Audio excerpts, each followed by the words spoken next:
Red Dead Redemption 2 is a game that needs no introduction. Its story and characters have left a lasting impact on everybody who has played this masterpiece of a game.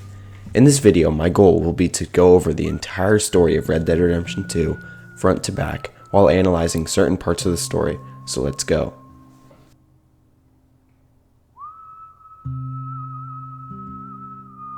The game starts with the words, "By 1899, the age of outlaws and gunslingers was at an end.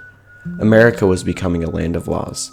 A few gangs still roamed, but they were being hunted down and destroyed." These opening words told us the story of this game before we even saw a single character or line of dialogue. It tells us the main themes of the game, the death of the Wild West, and the destruction of the Vanderlyn gang. It tells you everything you need to know. We fade to a terrible snowstorm and a caravan traveling through. Reverend Swanson tells Dutch, the gang's leader, that Abigail says that Davy Callender is dying and that they need to stop someplace. Dutch tells Swanson that he sent Arthur out scouting. Hosea says if they don't stop soon, they'll all be dying, and that this weather is unusual for May. He says that he hopes the law got as lost as they did, telling a first-time player that they were on the run from the law, planting some curiosity on why they are on the run. We then finally see the game's protagonist for the first time. He says that he found an old abandoned mining town up ahead. We can't tell a lot about his character from the first time we see him, but we see that he was the one to find the gang's camp, showing him as a very important member of the gang that gets things done. We see the text, Chapter 1, Colter. We then see a scene of Davy dying and Reverend telling Abigail that there was nothing more she could have done. Dutch then shares a heartfelt speech about how, as a family, they can and will survive this, and how he would sacrifice himself to save the people who died if he could. Him and Arthur then go out to try and find one of the two men scouting ahead, John or Micah. Arthur asks what happened back there on that boat. Dutch avoids the question and just says that he missed Arthur, and that's what happened. We see Charles give horses to Dutch and Arthur, and Dutch tells him to rest his hand, which apparently got burnt. On the ride, Arthur says that he can't believe that they lost Davy. Dutch says that he is the last one, and there won't be another one. Remember that line, because it is one of the biggest lies that Dutch has ever said. They see someone up ahead. Dutch calls out to him and tells him to reveal himself, but he waits until Dutch can see him. We see that it's Micah. He doesn't tell the people who are supposed to be his family who he is. He waits for them to figure it out for themselves, showing that he doesn't truly view these people as family, as he likes to say so often, showing that we shouldn't trust Micah, even from Chapter 1. He says that there's a homestead ahead having a party. Micah asks about Davy, and Dutch says he didn't make it, nor did Jenny.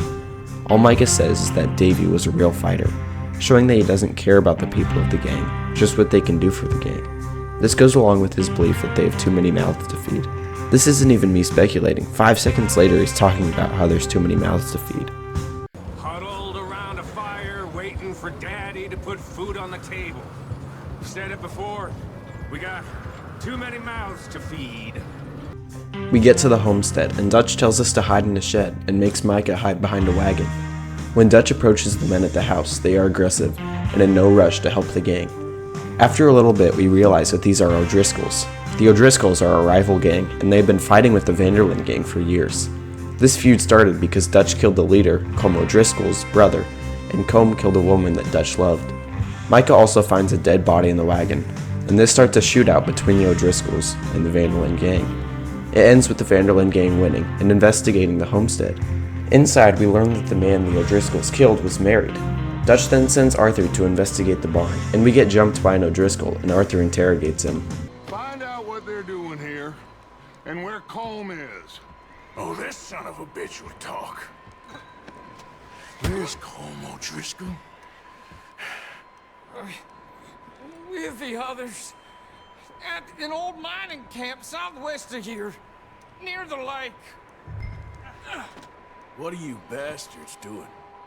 Why are you up here? We're fixing to rob some train. Gonna blow the tracks. I don't know more than that, I swear. Well, I would say it looks like you have this, Arthur. Do what you want with him. I don't care. But bring that horse when you're done. We take the horse from the barn, and then we find Micah fighting with a woman inside. We assume that she is the wife of the man the O'Driscolls killed, and then Micah foolishly burns down the woman's house. Dutch leads the woman out of the house and brings her back to camp. She tells us that her name is Sadie Adler and that they killed her husband. They bring her back to camp and Grimshaw gives Arthur a room, and Arthur thanks her and gives Micah a bunk. Micah complains about this and then makes racist remarks about the other men he is sleeping by. It really seems like Rockstar doesn't want us to like his character. The next morning, Arthur is asked by Abigail to rescue John Marston, as she is his wife. Arthur shows some reluctance for a reason we don't quite know yet. Hosea pushes Arthur and Javier to go look for John. Javier says that if the situation reversed, John would look for him. This is one of the many examples of great foreshadowing that is presented by Rockstar Games. As in Red Dead Redemption 1, John is forced to hunt down old gang members, and one of the men he hunts down is Javier. Javier and Arthur rode out on the mountain. The two start talking about the Blackwater Massacre, and we finally get an idea of what happened there. So, you were there, Javier. What really happened on that boat? We had the money, it seemed fine. Then suddenly they were everywhere. Bounty hunters? No, Pinkertons. It was crazy. Raining bullets. Take it slow. Big ravine here. Dutch killed a girl in a bad way. But it was a bad situation. That ain't like him, bro. We'll continue along the cliff wall here. Davey got shot. Mac and John, both shot too. Sean, we don't even know. I'm surprised we escaped at all. By the time you boys showed up from the other side of town, we were only just holding on. Bad business, all right. From early in the game, there are signs of Dutch's mental decline. Javier mentioning Dutch ruthlessly killing Heidi McCourt in Blackwater Massacre. Up the mountain further, we finally find John Marston. That's quite a scratch you got there.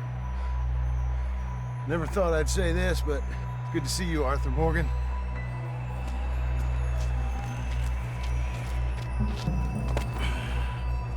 You don't look so good.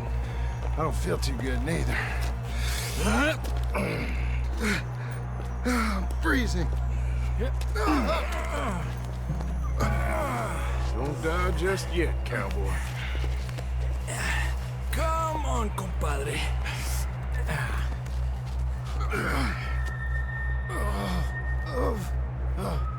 Well, we can't go back the way we came. Let's try this way. We get to hear John Marston's whistle for the first time in this game. The relationship between Arthur and John is interesting. It's like a sibling bond, with a little extra animosity from the older brother. It's obvious to us that Arthur is holding a grudge against John Marston for the first half of this game. This grudge will be fully explained later in the video. On the way down from the mountain into Colter, they get attacked by some wolves, and we are forced to fight them off, before finally arriving in Colter and taking John to a spot where he can rest. The next mission that we play is called the Aftermath of Genesis. Before we get into this mission, we should take a look at the name of the mission. The word Genesis refers to the first book of the Bible that tells the story of the beginning of everything. So the title, The Aftermath of Genesis, is saying that this mission is what happens after the beginning. In this mission, we are asked to go hunting by Pearson, and Arthur and Charles ride out hunting. The two catch deer and have a conversation on the way back. How long you been with us now? 5, 6 months? Something like that? Bet you didn't expect this. What? Any of this. Blackwater mess. Being up here? Sooner or later, a job's gonna go wrong. Nature of life. I just thought you might have moved on by now. You want me to move on? No. No, not at all. Just... I know you could run it alone, no problem. I did that for a long time. I'm done with it. Always wondering if someone's gonna kill you in your sleep. I still wonder that most nights. I reckon you're okay. This suits me. Sure, I could fall in with another gang, but Dutch... You know, Dutch is different. Oh, yes. Dutch is certainly different. He treats me fair. Most of you do. And for a fellow with a black father and an Indian mother, That ain't normally the case. Well, we need you now. More than ever. Good. And how long have you been with these boys? Why ain't you run off? Me?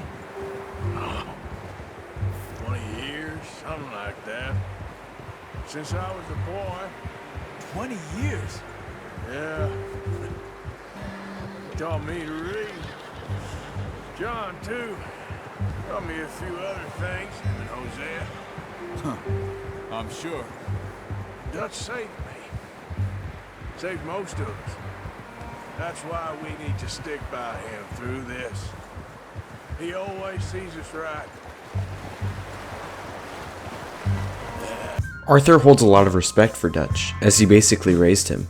He took him as a street orphan, taught him how to read, write, and become an outlaw. When we get into the kitchen, we see Uncle, a familiar face if you played Red Dead Redemption 1 before this one. We get to know that he is a lazy person that really doesn't do much. Pearson and Arthur proceed to skin the deer, and Arthur tells Pearson to make a good stew. The next mission's name is Old Friends, and the gang is raiding the nearby O'Driscoll camp. It opens with Micah openly insulting the members of the gang and making racist remarks. This turns into a discussion where Micah says he doesn't want to fuss when he dies. Lenny then says that there will be a party when Micah dies.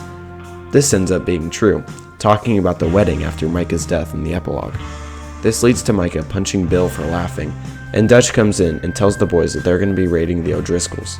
Arthur asks if this is necessary, and Dutch says that he's doubting him, and this is a sign of what Dutch truly is, which is a cult leader. One of the methods of cult leadership manipulation is to demand for loyalty and to never let the members of the gang disagree with you, or else it is seen as losing faith or doubting. Arthur then says that revenge is a luxury that they can't afford. They gang right out. Dutch gets an opportunity to go for Combe, but he doesn't take it as his priority is taking whatever they're going to rob. This is commendable and something that Dutch in later chapters would not do. The gang then starts shooting at the O'Driscolls and takes them out. We find the plans for a train robbery and steal it so that they can perform the robbery themselves. When riding back to camp, the gang sees an O'Driscoll, and Arthur chases him down and takes him back to camp. His name is Kieran Duffy. The gang plans to starve him until he gives information about his gang. The next day is the day of the train robbery. It opens with John's family and Arthur visiting him by his bed. John is rude and ignoring of his family, which Arthur heavily dislikes. Dutch calls Arthur to come out and go on the robbery. Hosea thinks it's a bad idea, but Dutch wants to go through with it. The gang rides out to the place where the train will ride through.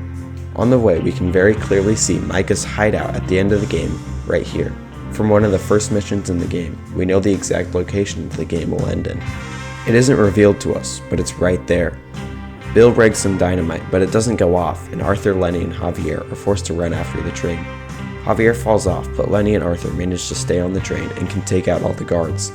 The gang then blasts their way through the doors of the train.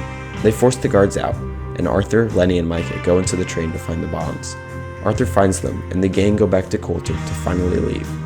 On the way down to Horseshoe Overlook, Dutch sends Micah and Lenny to scout ahead. Arthur breaks the wheel. I broke the goddamn wheel. On the cliff above, we can see a group of Native Americans, and Hosea begins to talk about how the natives got screwed over in this land. The natives were herded up into reservations, and their land got stolen by the American government. Charles talks about his childhood with his mother and father, living in a tribe. His mother was captured and his father was a drunk, and Charles took off at the age of 13. Hosea says that that's around the same age that they found Arthur. Arthur then makes a comment about John, and Charles questions what happened between the two of them, but Arthur doesn't reveal what happened quite yet. They finally arrive at Horseshoe Overlook, and they can set up a nice camp. Dutch then gives a speech to the gang that consists of him wanting to make more money and for everyone to earn their keep. With this, we start.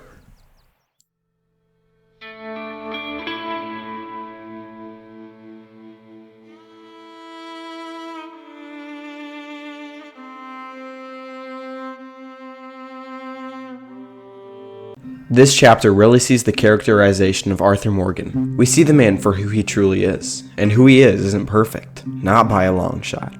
The first mission of this chapter consists of Arthur going into town with Uncle and some of the women and finding different leads for the gang, one of them being a train robbery that we do later in the chapter. But there's one reason that I'm going to include this mission, and that's because it introduces the honor mechanic. This mechanic shows how honorable of a person Arthur is, and this is one of the elements of the story that the player has complete control over and directly affects the ending. A man is pointing at us and asking us if we were in Blackwater a couple weeks back. Arthur tries to talk to the man and he runs away. Arthur chases him down and he has the option to kill him or save his life, and what you do either gives you honor or takes it away. The next mission is Americans at Rest, which is a bar fight, which I wouldn't be talking about this mission, if not for one important detail at the end of the mission. Arthur starts fighting with a massive man in the street and beats him half to death before a man named Thomas Downs steps in to stop Arthur. This moment may seem inconsequential at first, but this man is a very important character and completely changes Arthur's path. The next mission is Exit, pursued by a bruised ego. The mission starts with Hosea calling Arthur's name and telling him that he's going to go hunt a massive bear. Hosea asks Arthur if he wants to come. Arthur agrees. Arthur gets a new horse along the way, but what I really want to talk about is what Arthur talks about along the road. So how are things with you and John? Fine. Ain't it about time you let it go now? It was a year, Hosea. He ditched us for a goddamn year. I've spoken to him many times. He knows he did wrong. He just wants to put it behind him. I'm sure he does. Running off on that kid is one thing, but there's code. He knows that. He ain't Trelawney. Dutch and you pretty much raised him. I know. But it's done. Has been for a while now. We finally learn why Arthur holds so much animosity for John. He tells us that John ditched the gang for a year, and Arthur cannot forgive him for that. During this mission, we learn a lot about Hosea's life, and that he was married to a woman named Bessie. I love this mission because we see the relationship between these two men, a relationship that has been building for the last 20 years. They don't kill the bear, and the two head back to camp together. At the end of the bar fight mission, we are introduced to Josiah Trelawney, and he tells us that they are holding Sean in Blackwater, and we plan to get him back. There are Pinkerton patrols everywhere, and it's almost impossible to get Sean later, so we are forced to go right now. He's being held by bounty hunters.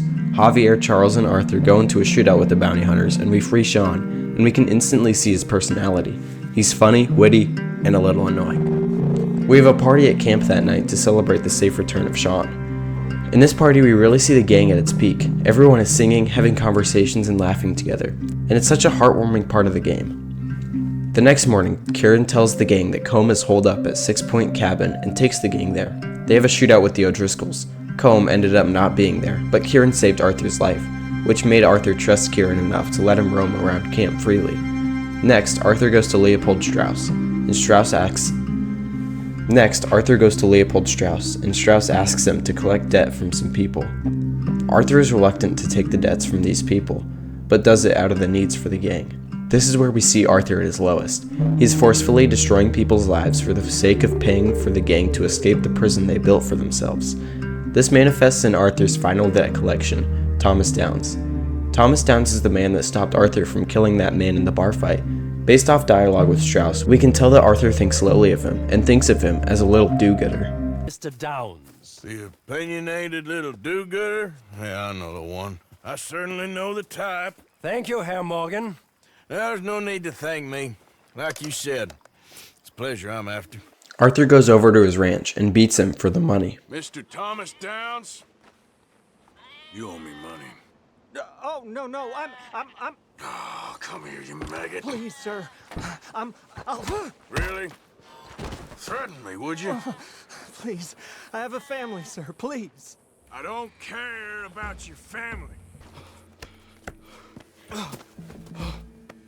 You borrowed money from my business partner, Herr Strauss. You owe him, you took the money.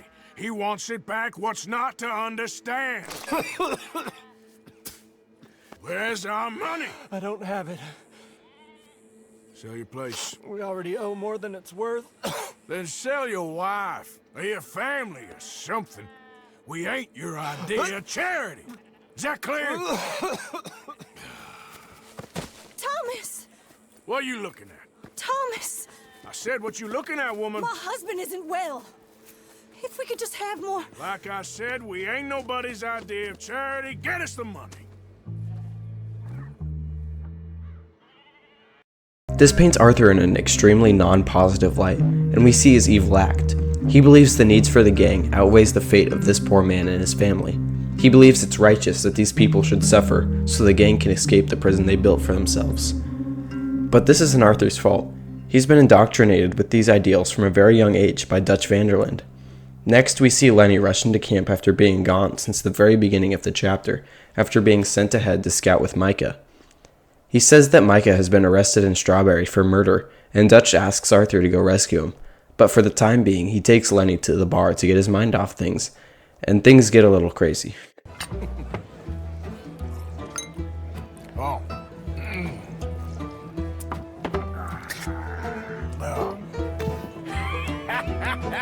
That's great, partner.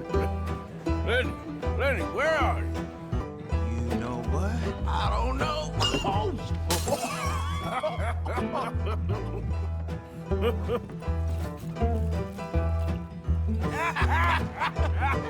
Why ain't you never married?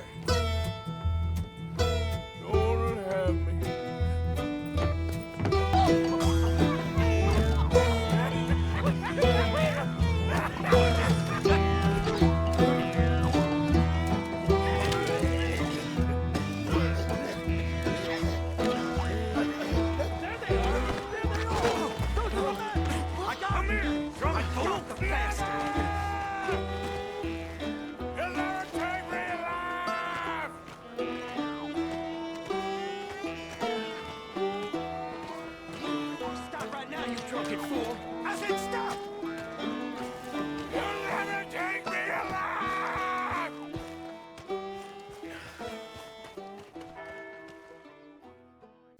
This is one of my all-time favorite missions of the game. It is just so funny to see these two drunk friends. But after this, we have to go rescue Micah from prison. I think this mission is strategically placed near the debt collections because we see how Arthur is a bad man. But we also see Micah Bell kill an entire town for some revolvers. We are reminded that Arthur is a good man in comparison to this evil man. Micah says to meet him at his camp so he can bring Dutch a peace offering. After this, we receive a letter from Arthur's old lover, and he goes to meet with her. The player gets the option to rescue her brother. If you do, you get a cutscene where we can see Mary Linton want to ask Arthur to run away with her, but all she can say is that she knows he'll never change. Next, John tells Arthur about the train robbery that Mary Beth suggested back in one of the first missions of Chapter 2. Arthur is unsure about doing it, but John makes good points that makes Arthur want to do it. John asks Arthur to steal a Cornwall wagon to rob the train, and Arthur does it. Abigail comes to Arthur at camp and asks if he can go fishing with Jack. Arthur doesn't feel like it's his responsibility, but chooses to do it anyways. While fishing with Jack, two government agents come out and talk to Arthur. Necklace? For Mama. Sure. What a fine young man. And in such complex circumstances. Arthur, isn't it? Arthur Morgan? Who are you? Yes, Arthur Morgan. van der Linde's most trusted associate. You've read the files. Typical case. Orphaned street kid seduced by that maniac's silver tongue and matures into a degenerate murderer. Agent Milton? Agent Ross. Pinkerton Detective Agency, seconded to the United States government. Nice to finally meet. We know a lot about you. Do you? You're a wanted man, Mr. Morgan. There's $5,000 for your head alone. $5,000? For me? Can I turn myself in? We want van der Linde. Oh, Dutch. I haven't seen him for months. That's so. Because I heard a guy fitting his description robbed a train belonging to Leviticus Cornwall up near Granite Pass. Oh, ain't that a little old-fashioned nowadays? Apparently not. Listen. This is my offer, Mr. Morgan. Bring in van der Linde, and you have my word you won't swing. Oh, I ain't gonna swing anyways, Agent, Milton. You see, I haven't done anything wrong, aside from not playing the games to your rules. Spare me the philosophy lesson. I've already heard it from Mac Callender. Mac Callender? He was pretty shot up by the time I got to him. So really, it was more of a mercy killing. Slow, but merciful. You enjoy being a rich man's toy, do you? I enjoy society, flaws and all. You people venerate savagery, and you will die. Savagely. All of you. Oh, we're all gonna die, Agent. Some of us sooner than others. Good day, Mr. Morgan. Goodbye. Enjoy your fishing, kid. While you still can.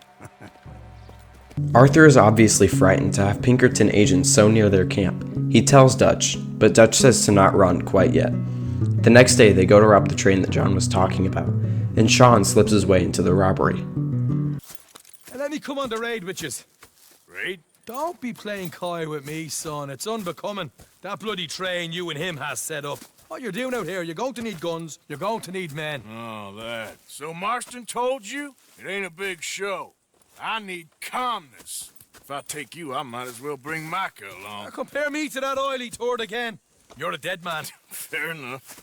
Anyway, Arthur, what's your problem with me? In fact, don't tell me. I already know. You're threatened by me. Threatened by you? Yeah, my youthful vigor.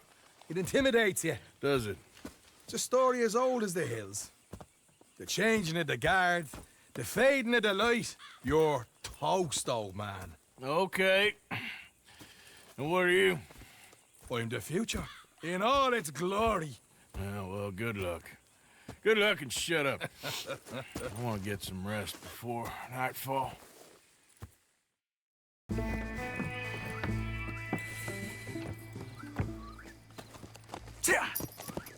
Mr. Marston, Mr. Smith, Mr. McGuire, ha! Get over there. When she slows, order. And you? I'm gonna make sure she slows. Let's do or die with you. I like it. Get moving.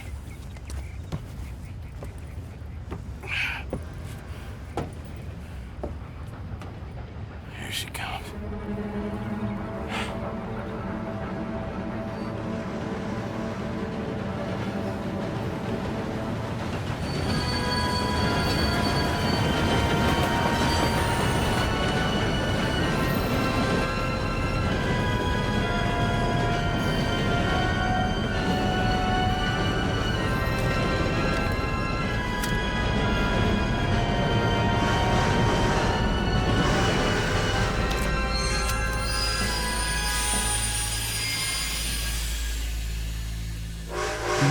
This is one of Arthur's coolest moments in the whole game. Him standing in front of the train, gosh, it's just too cool.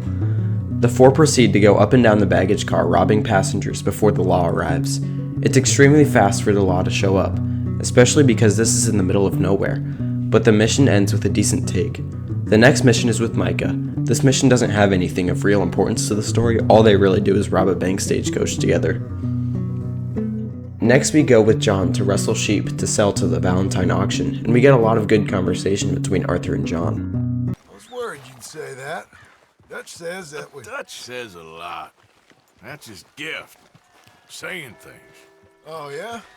What do you mean by that? I was the prize pony once. Now I'm the workhorse. Listen, Dutch is... But, well, you was at that thing in Blackwater. We already seen Pinkertons here. New century's coming. This life, this way, well, we're the last, I reckon. And we ain't long for it. And that's the way it goes, I guess. For me, yes. All right. Arthur's foresight about the mortality of the gang is incredible right here. This conversation on a second playthrough is incredible because it makes you realize how wise Arthur really is. Always playing some goddamn game. Me? I ain't the one taking Jack on fishing trips. No, you ain't. If you say the boy ain't yours, what's the difference? You probably only run off again. Why are you so interested in my life? Ain't you got one of your own? Just do one thing or another. Not be two people at once, that's all I'm saying. It ain't that simple. You know that as well as anyone. Same as with you and that girl... What was her name? Mary? That was different. No, it ain't. Just the same. Anyway, for the love of God, will you tell me what you got me doing here before I turn around and hit the breeze? We see Arthur and John finally talk about what has been the conflict between these two for so long, and that's the fact that John won't step up as a father. The two deliver the sheep, and Arthur meets with Dutch in the saloon. A man comes out yelling Dutch's name. This is Leviticus Cornwall, and he wants Dutch arrested for robbing his train back in Chapter 1. This starts a shootout with the gang and Cornwall's guards in town, and the gang is forced to pack up their bags and leave. Arthur and Charles are sent down to scope out a campsite called Dewberry Creek, suggested by Micah. This spot turns out to be a poor camp spot, but they try to drive out everyone anyways. They find a family that doesn't speak English, but they are able to say that their father has been kidnapped. Arthur says that they should let them go on their own, but Charles scolds him, saying that he isn't that dense. The two go to free the man. They kill his kidnappers, and the spot where the kidnappers lived was a much better spot for camp. Arthur delivers the father back to his family, and the father pays him with a gold bar. The gang spend the entirety of Chapter 3 trying to steal Confederate gold, but the only gold they get is from Charles' kindness. The gang set up in this spot instead, and this starts.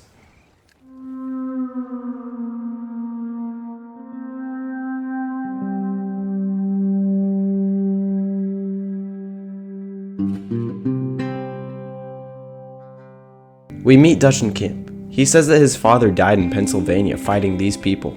This could create some hard feelings on Dutch's part, and if he lets emotion lead, that could end in disaster. But for the most part, that doesn't happen. Dutch wants to go fishing with Arthur and Hosea, but they get sidetracked along the road. They encounter two lawmen on the road with Trelawney in the back. Dutch begins talking to the men in an effort to free Trelawney. He apparently ran a gold mining investment scam. The other people in the back of the wagon then escape, and Dutch tells Arthur to go help these people. He rides after the train and catches the men and brings them back into the town of Rhodes. On the way, we learn about the two feuding families in this town, the Grays and the Braithwaites. The Grays own most of the town's businesses. They've been fighting with the Braithwaites for generations, and there is much animosity between them. The sheriff lets Trelawney go free because of their help. Trelawney then talks about how everyone in this town is stuck between this blood feud. Dutch tells the two to find out what they can about these two families. Arthur is tasked with finding out what he can about the Grays, and Hosea is asked to investigate the Braithwaites. The three then finally go fishing. We have some conversation between the three that shows their bond and how long they've been together. A couple days later, we go to meet with Dutch, Bill, and the sheriff in Rhodes. Dutch has gotten the sheriff drunk, and the sheriff makes the three deputies. They go up into the swamps and destroy the Braithwaites' moonshining operation with Archibald McGregor, the same man that Arthur caught those criminals with. Along the ride, we learn about the Lemoyne Raiders. They are a band of ex-Confederates who are mad about the outcome of the war, and they are in partnership with the Braithwaites in the moonshining operation. This results in a shootout with the Lemoyne Raiders and the gang taking the moonshine for themselves. Arthur and Hosea then try to sell the moonshine back to the Braithwaites, but they decline.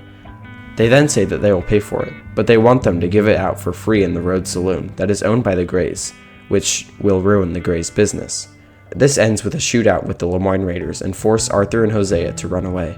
This mission is important because it serves as our introduction to the Braithwaites and their introduction to us. Hosea asks Arthur to meet with him at Braithwaite Manor. Arthur then talks to Micah and Dutch about what the plan is down here, and Micah thinks that they should rob them both. Arthur thinks it's too risky, but Dutch convinces him. The next sequence of Chapter 3 shows the gang messing with the family's business. The first of two missions shows Arthur, John, and Javier stealing Braithwaite horses for the Grays. But then after that is when Sean and Arthur go torch the Grays' tobacco field. This is one of my favorite missions in the entire game because of the feeling of running through a fiery field while shooting people is just so cool. After a couple days, Uncle calls Arthur's name at camp. He asks him if he wants to rob a stagecoach with him. He brings Bill and Charles along, and they go out to rob the coach. Everything seemingly goes fine at first, until one of the guards reveals that this is a Cornwall coach, and he will undoubtedly be extremely angry about this robbery as well, and will try to hunt down the gang even further. They get in the safe and get the money, until reinforcements arrive. There's an army of Cornwall guards, and they are forced to run from the law. They escape into a shed until nightfall, when, at nightfall, the Cornwall guards finally find them, and the gang shoots their way out of it.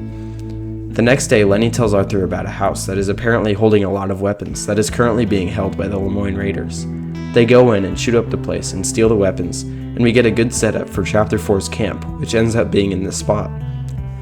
This mission shows the friendship between Lenny and Arthur, and they are one of my favorite duos in the whole game. In the next mission, Bill tells Arthur about Lenny, Bill, and Karen's plan to rob the Valentine Bank.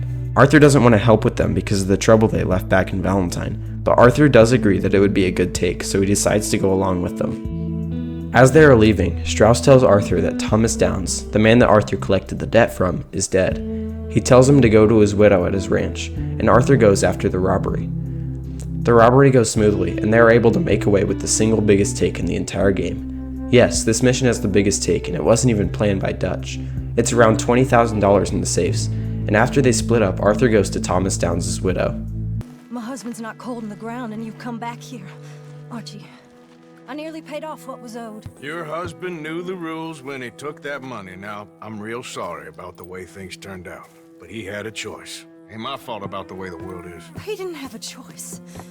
He was good, and he did good. There wasn't no choice in that. And you've as good as killed him yourself, and don't kid yourself. You had a choice. You speak as if killing was something I cared about. You ever wonder about eternity? You should. I hope it's hot and terrible, Mrs. Downs. Otherwise, I'll feel I've been sold a false bill of goods. Now, please, give me that money.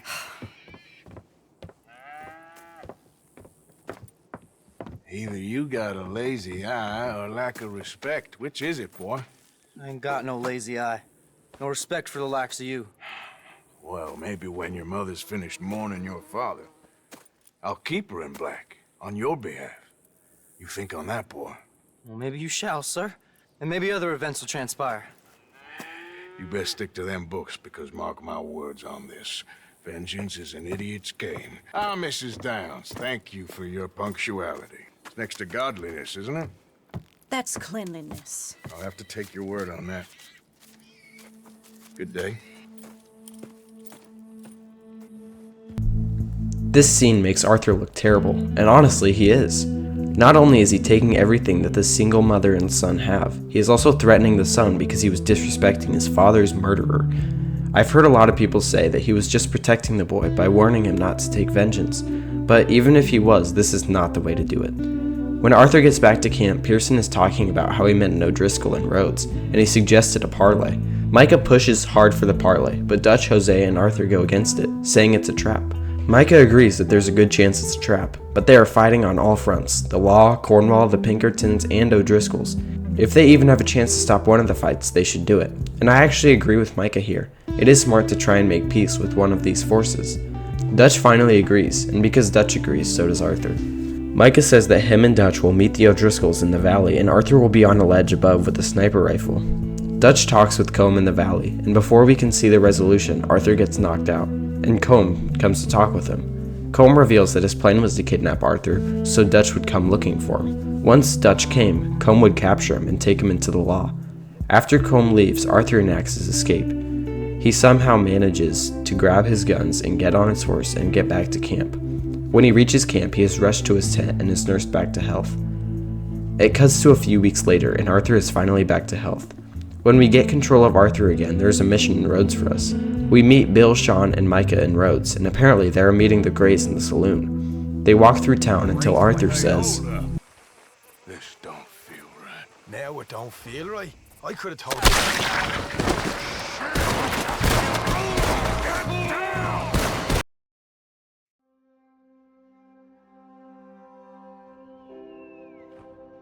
He was like an annoying little brother to me. What fun we had riding together. What a goddamn mess we are making of things. The gang is ambushed in Rhodes. This moment, I believe, marks a turning point for the gang, and I believe it is only downhill from here.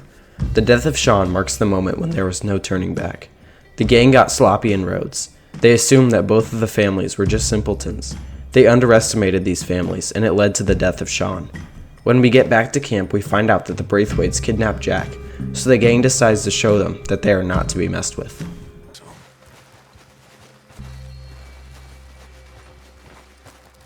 There they are. Who steals a goddamn boy? I'm gonna let fly at those sons of bitches. Don, I need you to stay calm.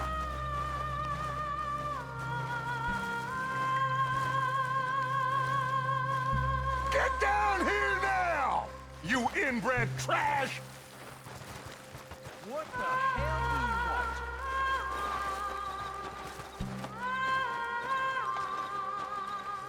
you want? Easy, John. We've come for the boy. You must have known we would. Shouldn't have messed with our business now, should you? Whatever complaint you have with us, alleged or otherwise, that is a young boy. That is not the way you do things. Hand him over. Get the hell off our land!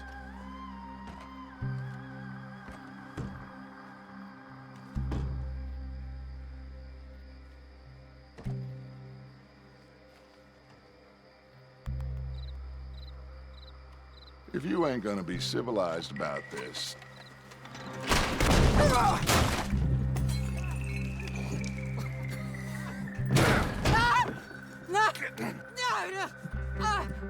You want me to kill you too, old woman? You bastards! Where's the boy? We have lived in this house for 120 years. We never had no problems except for Where Yankees. is the boy? Who took him? You killed my son! Oh, and I will surely kill the rest of them unless you start talking. Oh, I know your time. Common scum.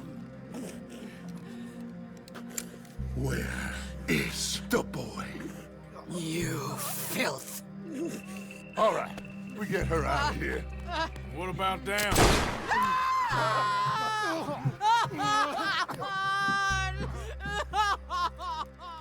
I never liked you.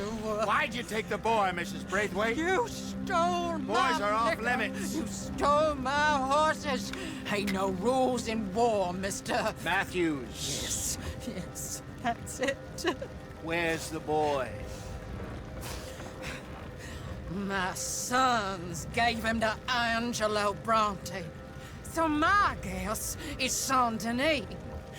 Either there or on the boat to Italy. Let's go! Arthur, come on!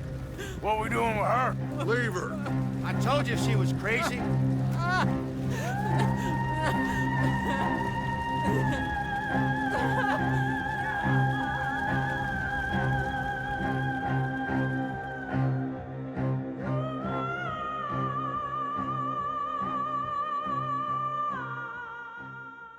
This mission is actually a contender for the best mission in the game. The entire gang going to Braithwaite Manor to save Jack is just so tough. This mission, I believe, also marks the beginning of John's redemption. John begins to realize that what he has is precious, and he should protect it with everything he has. Angelo Bronte has Jack, so the gang is forced to move close to the city of Saint Denis. The Pinkertons also show up at Clemens Point and drive the gang away, so they are forced to find a new spot to camp. In the next mission, John and Arthur travel to Shady Belle because it's a good hideout that is near Saint Denis, where they don't plan to stay for long, just until they can get Jack back. They kill all the remaining Lemoyne Raiders, and on the ride there, John shares some doubts he's having about the gang. Be smart about this. Smart? Are you joking? We made too much noise once again. We drove right to us. I mean, how many people we killed the past few weeks? Far too many. It's Dutch playing his games. Hosea, too.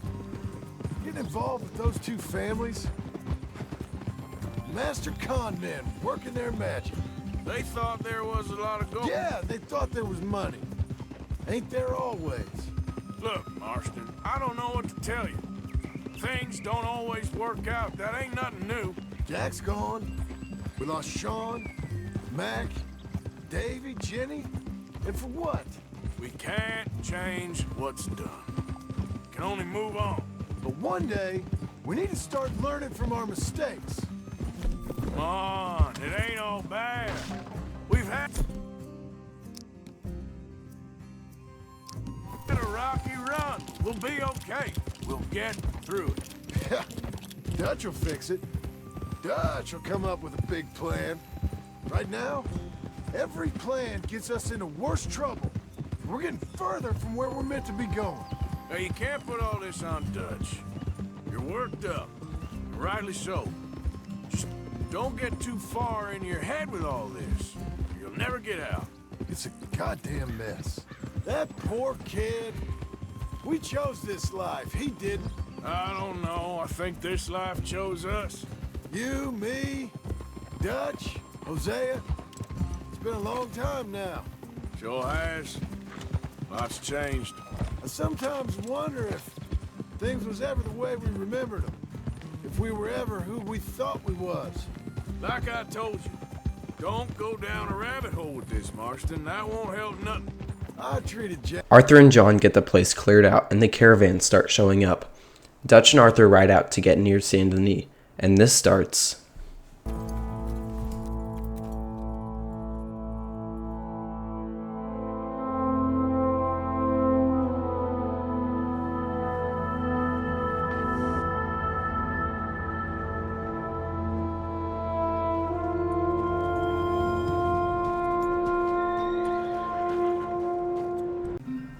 Arthur begins asking around town about Angelo Bronte, per Dutch's request.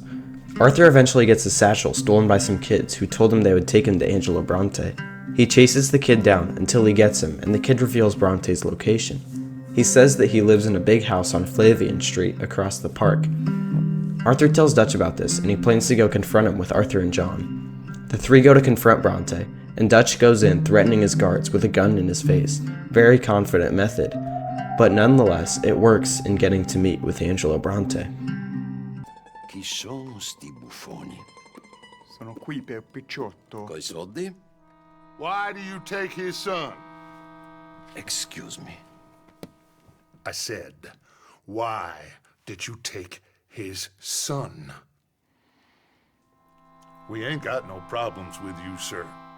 Nor you with us. But if you want to start one, there's gonna be a lot of folks dead in this room before it's done.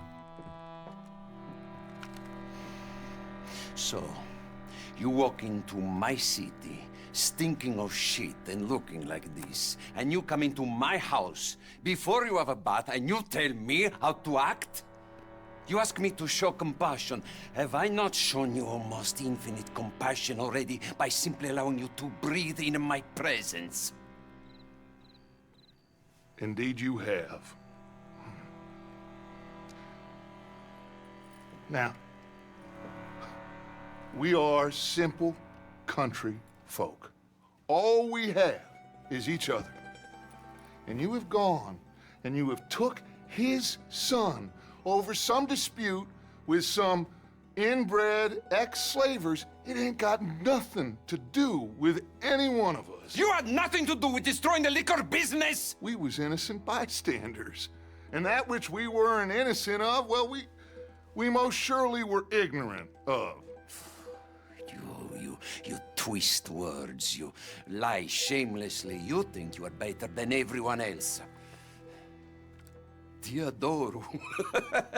Vattene a bere sti uomini. Angelo Bronte. Dutch Vanderlyn.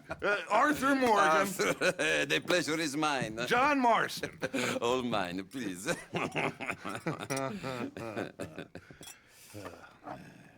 So, can my friend have his son? Of course, of course. But, should I be out of pocket over a misunderstanding? Of course I know you would not want that, huh? No. No. So, how about this? You perform a simple job for me, and you get your son back. What is it? A couple of people have taken to grave robbing in this cemetery. Well, that is a fine place for it, the best. I love this guy. I love you. See, they've taken not only to desecrating the dead, but they've done so without paying a tribute to the living. Thing is, they see my men, of course they run a mile. So maybe you two head off, huh? And you, Mr. Van der Linde, you tell me more about my manners. Salute. We get to see Dutch's charm and works here. He manages to flip the mood of the room very quickly, from high tension to relaxed. But I will say that Dutch getting along with Bronte was a mistake on his part, and a big mistake, as you will see later. Bronte asks John and Arthur to get rid of grave robbers. Once they do that, the two come back and they finally get Jack back. During the ride, we see a switch in John. He's much more caring to Jack and much more patient. I strongly believe that this mission is the start of John's redemption. We find out that Bronte invited Dutch and the gang to a garden party at the mayor's house. The gang threw a party back at camp, and we see John thank Arthur for helping him out, and Arthur tells him to go be with his family. The next morning, Hosea, Dutch, Arthur, and Bill go to the garden party. They get all cleaned up and put into suits. Dutch and Arthur go to talk with Bronte, and we can see that he doesn't take Dutch seriously at all. He repeatedly insults him, and in my opinion, is trying to see what he can get out of this man. Bronte realizes that there's not much that Dutch can do for him, so he tells him that the trolley station is a good spot to rob. Bronte is setting up the gang, because the take from the trolley station is almost nothing and the law shows up very quickly, but we'll get into that later. Dutch tells them not to pickpocket and to try and just get information out of the party for good spots to rob. Arthur follows the man upstairs and is able to get his hands on a document. All we really know about it is that it is extremely confidential.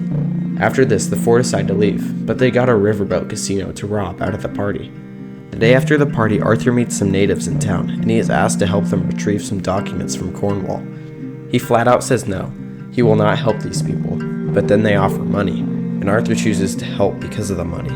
This shows Arthur's character very strongly. He won't help unless there's money involved, and that is extremely selfish. But maybe not as much as you might think.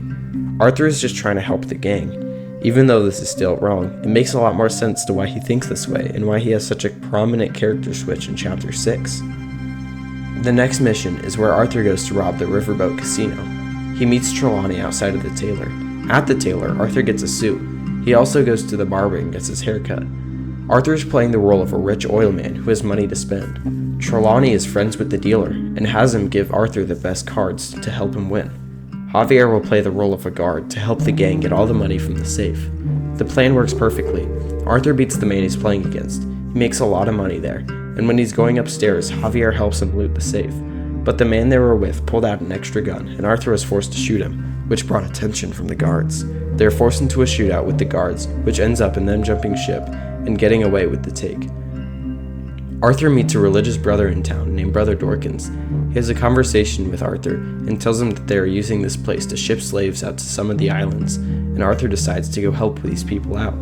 The brother turns out to be right that there are slaves in there. He frees them and returns them to the brother. The brother offers money, but Arthur declines, telling him to give it to the poor. Arthur runs back into the brother in town, and this time he's with a nun named Sister Calderon. She tells Arthur what a great man he is, but he says that he really isn't, but she insists. A child then steals her crucifix, and Arthur chases the child down. Once he has the crucifix, a woman asks him if he wants some company, but he recognizes the woman. It's Thomas Downes' widow. She runs away from him, and he goes back to give Sister Calderon her crucifix. Arthur gets another letter from Mary. She once again asks for his help, and he meets her in Saint Denis. She asks him to help her dad, and Arthur agrees to help. She tries to talk to him in the stables, but he just drunkenly storms away. They loosely follow him to see where he's going. It turns out that he was selling a family heirloom that belonged to Mary, and she confronts him about it. Arthur chases down the man that took the brooch and gets it back for Mary. The two go to the theater, and then Arthur walks her to the trolley station and they have a conversation. My life wasn't supposed to... Oh. Is it too late for us, Arthur? I can't lie to you. I'm a wanted man, Mary. If anyone close to me, well, they're wanted too. And I can't have you wrapped up in there. But it's coming to an end. This time it really is. Run away with me, Arthur. Run away right now and don't look back. I want to. More than anything, I want to. But I've got some people I need to take care of. Once they're free, then I'm free. Then I can disappear. But Arthur... If we're gonna run away anywhere, we need money. Soon, I'll have some. I know you won't run away. But it's a pretty dream. Very pretty, but I will once I get some money. I had some, but then some fool got it trapped into a town that I can't go back to. That's another story. I'll write you. Yeah.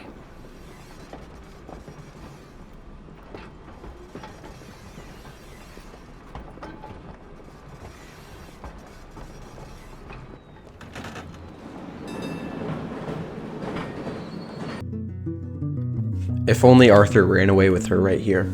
He could have lived the life he wanted. but he is stuck. Stuck in a cult. This, in my opinion, is one of Arthur's biggest failures. Arthur then finally meets with the native Eagleflies, outside of Cornwall Kerosene and Tar. Arthur sneaks into the building and into the office where he forces a man to give him documents about the Native Americans' reservation. Arthur then attempts to escape through the window, but alerts some guards and starts a shootout that Eagleflies saves Arthur from. The two make it out, and Arthur is paid, and Eagleflies gets the documents. Dutch meets with Arthur back at camp to discuss how they will pull off the trolley station robbery that was suggested by Bronte, when suddenly, Kieran's lifeless body comes in, carrying his decapitated head on a horse. All of a sudden, the O'Driscolls start firing, and for the first time, we see Sadie Adler's wild side. She turns out to be the most useful in the gunfight. We can safely assume that this is her wanting revenge on the men that killed her husband. They clear out all the O'Driscolls, and they know that they need to move camps quickly, and they bury Kieran. The next day, Arthur meets with Dutch and Lenny to rob the trolley station. They get in, and the safe is carrying almost no money, and the Law show up extremely quick, which makes it obvious that it was a setup the entire time. They escape on a trolley, until it crashes and Dutch sustains a head injury that could be a part in why things start to unwind after this. The trio manages to escape after shooting many lawmen, and Dutch is not happy. We can tell that he's extremely offended that Bronte would disrespect him like that, and he wants revenge. Dutch tries to justify this need for revenge to Hosea and Arthur. So, Arthur, you get the deciding vote. About what? We take an insult and scurry off like cockroaches? Or deal with business the right way? We don't need to take revenge. We hardly know the guy. This ain't about revenge, Hosea. Angelo Bronte don't mean shit to me. This is about the fact we are planning to rob a bank in his town. A bank that he no doubt protects. A town where his men are gunning for us. Before we do that, we need to put him out of commission. I disagree. There's always an easier way. There ain't no easier way. Now, I know his type. He is a vindictive little power broker who rules by fear. Now, we pull that stunt in his cesspit of a town, we're doomed. You want to leave this place? Leave this country? We need that money. Just don't feel good, Dutch. This is it. This is the last job that we are ever going to pull. Before the year is out, we are going to be harvesting mangoes in Tahiti. Farmers. But we need seed capital, and we need to leave. You know it. I know it. Forgive me if I can't think too much about the mango harvest. This is it. Trust me. Arthur. If it's business, well, business is business. Angelo Bronte stands between us and our future. You'll damn us all. Arthur, come on. It's easy, in retrospect, to say that this is an obvious act of revenge, and at first glance, this is a sound idea. Until you think. Bronte undoubtedly has the resources to hunt down the gang and destroy them, but he doesn't. He doesn't pay attention to the gang at all. We don't need to kill him. All that will do is bring more attention on the gang, and that's exactly what it does. Arthur meets with most of the gang in a town called Le Gras, where they have a boat lined up. Their plan is to go into the back of Bronte's mansion and kidnap him, and they do exactly that. They start a shootout with his guards and force their way into his mansion. They take him alive and bring him back into their boat, where Dutch talks to him. Yep. Oh, hey, big man. We gonna ransom you or what? You're pathetic. Well, I am. Because from where I'm sitting, you're the one deserving of pity, my friend. All your men, all your money, it weren't no match for a bunch of bumpkins. You are nothing. You do nothing. You mean nothing. You stand for nothing. Me, I run a city. And when the law catch up to you, you will die like nothing. I am this country. You are what people are running from. I possess things that you will never understand. You don't even possess your own men. $1,000 to the man who kills him and sets me free. What are you gonna say now? They are even bigger fools than you. No doubt. The law will find you. Already, the dogs are on the way. Oh, yeah. Oh, you're right. You are so right. They are good at smelling filth, huh? So filth has got to be disposed of! Your friends the Pinkertons gonna come and rescue you? You repulsive little maggot!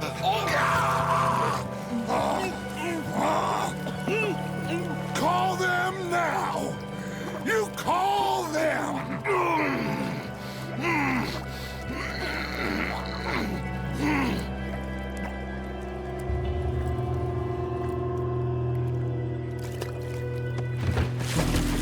Jesus.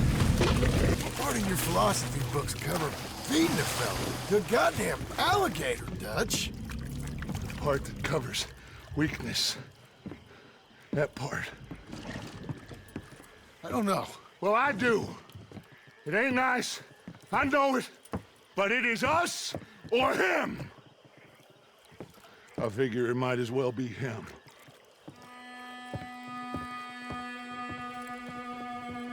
Mental unwinding is what I call this. Dutch has gone mad, and there's no turning back from this point onward. He takes this one too far, and crosses a line that he shouldn't have crossed. John was right, this isn't right. The next day is the bank job. The one final score. The gang rides out, and the plan is simple. Hosea and Abigail create a diversion on the other side of town to draw the lawmen over there, while the gang goes into the bank and takes all the money.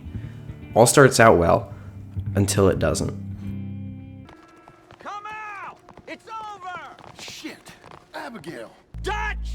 Get out here! Get out here now! Someone must have squealed. Never should have gone after Bronte, Dutch. Mr. Milton? Let my friend go! Or folks, they are gonna get shot unnecessarily! Your friend? Why would I do that? Come on, Milton! It's over. No more bargains, no more deals. Mr. Milton, this is America. You can always cut a deal. I've given you enough chances. Come on!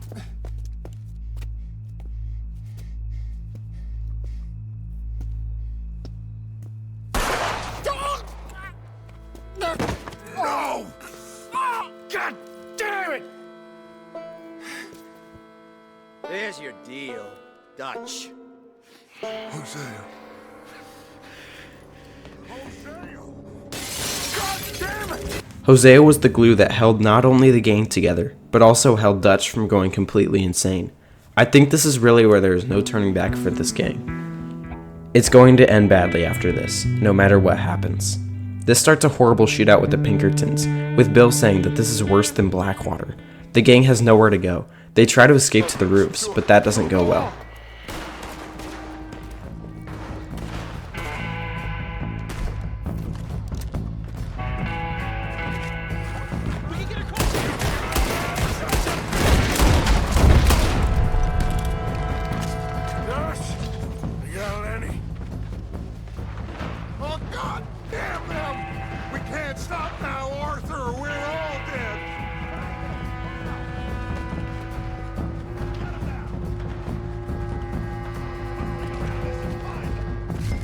Rockstar did Lenny dirty here. Not even a cutscene. Lenny was one of my all-time favorite characters in this game, and his death is such a sad one, but the gang is forced to keep moving. They enter an abandoned building until nightfall. Where they try to make their escape. They slip past the Pinkertons. At one point, Charles is forced to sacrifice himself, and we have no idea what happened to him, but we don't have time to find out, as we need to get out of there. They slip onto a boat that is supposed to take the gang to Cuba. Dutch slips the captain of the boat some gold to keep quiet and deliver them back to the US when they need, as a lot of the gang is still stuck back at the US. During one of the nights, a terrible storm hits, and the gang gets on a raft, but Arthur can't make it and is forced to jump ship. He lands on a beach and gets up and walks around, which starts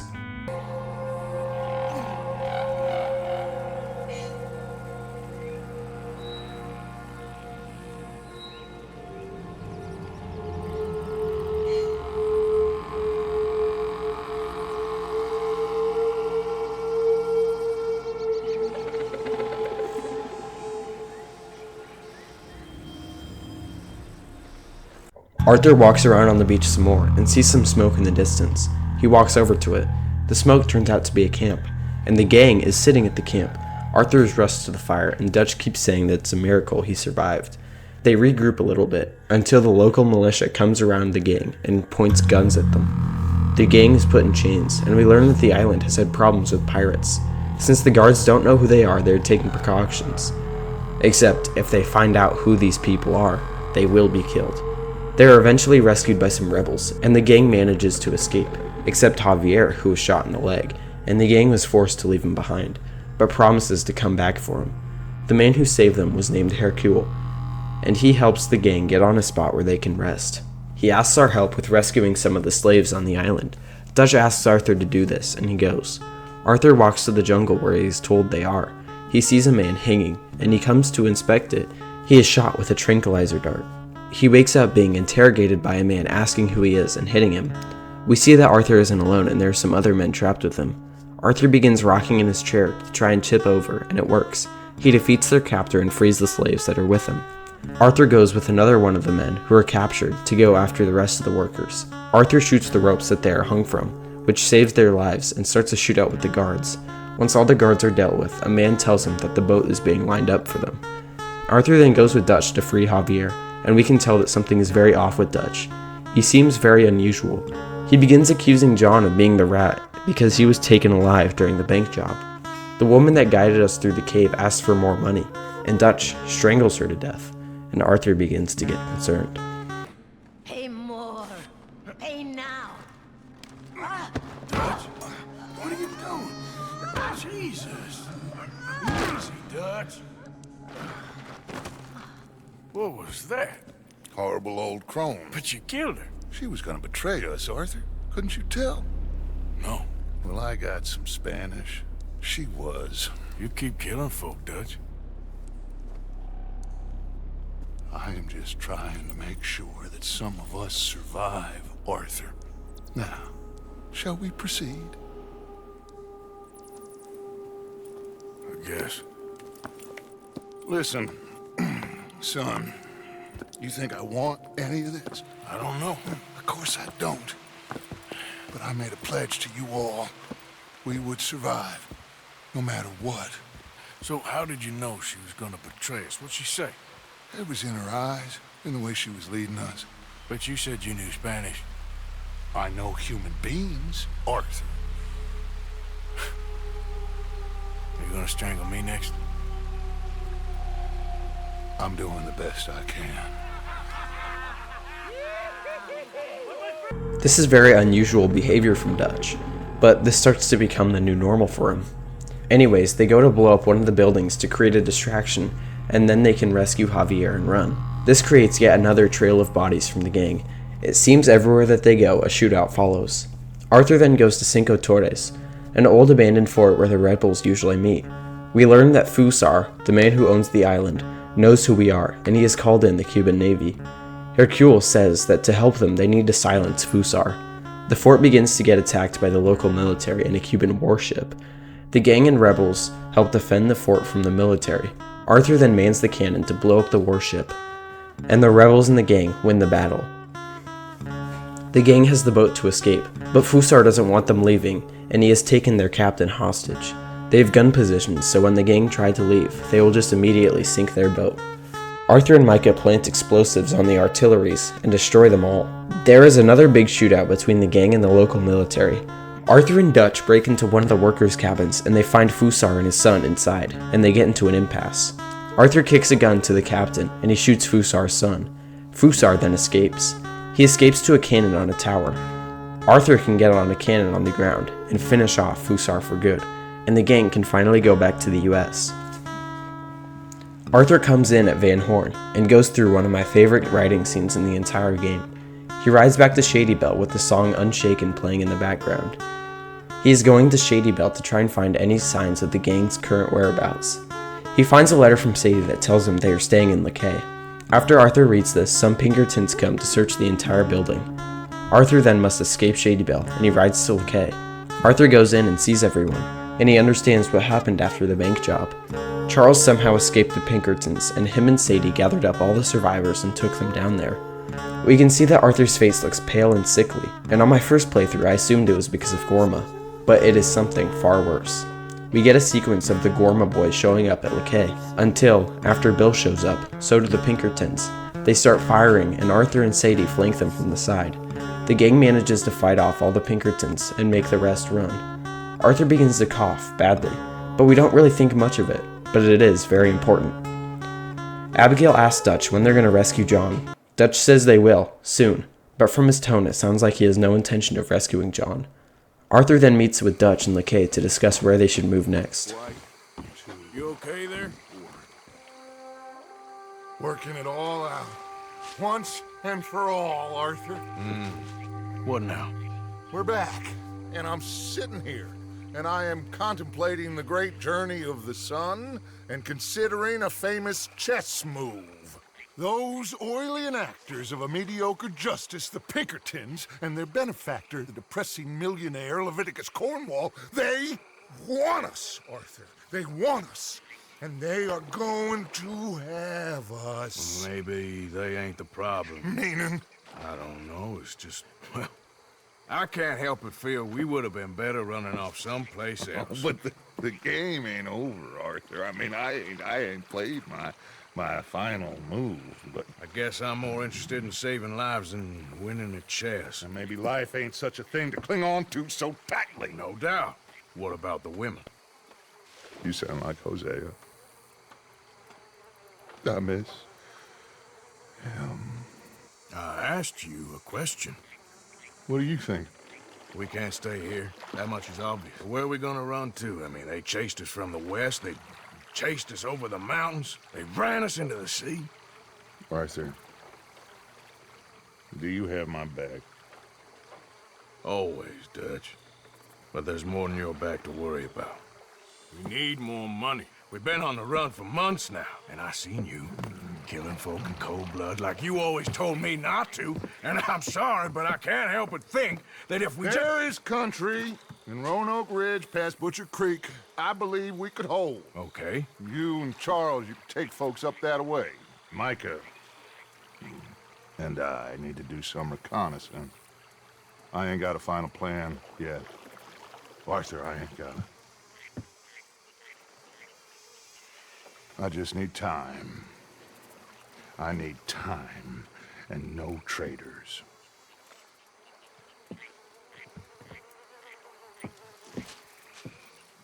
I feel like Dutch is so far gone right here. It's almost like talking to a completely different person. He avoids questions, he changes topics. All he wants is to make more money to escape, or so he says. Arthur and Charles head out to Beaver Hallow, and Charles says it's a decent spot for camp because the law is too afraid to go up there into Murphy country. The Murphy brood controls that area of the map. They are savage killers that are truly evil. They sneak into the cave and try to get rid of all the Murphys. They get rid of all the Murphys, and they find a girl in the back of the cave in a cage. Arthur frees her and comforts her. He takes her back to her mother in Annesburg. When her mother offers to pay him, he declines, showing a bit of a change in character.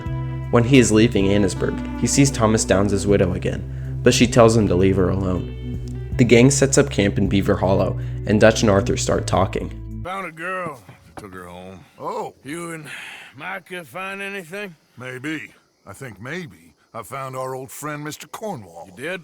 Yeah, he's buying a stake in the mine in Annesburg. Relentlessly ambitious fella, isn't he? Mike and I'll sniff about, see if he knows we're here, and exactly what his plans are. So, Dutch, did you miss me? I found her drunk in Saint Denis. You're back. How jolly, Miss O'Shea. It's funny, you sack of shit. Back Who are and you? drunk. The Master, the Lord Molly, God Almighty. calm down. I won't be ignored.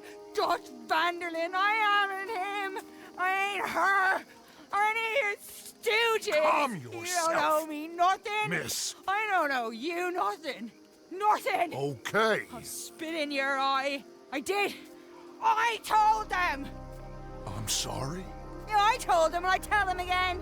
Now I've got God's ear. You told who what? Mr. Milton and Mr. Ross about the bank robbery, and I wanted them to kill you. You did what? I loved you, you goddamn bastard! Go on, shoot me! She ain't worth it. You told on me. Oh, you're You not so betrayed big now, me. are you? What? Just calm down. Arthur? She's a fool. Get her out of here. You know the You're rules. not so big now. Are we, Your Majesty? You... Traitor!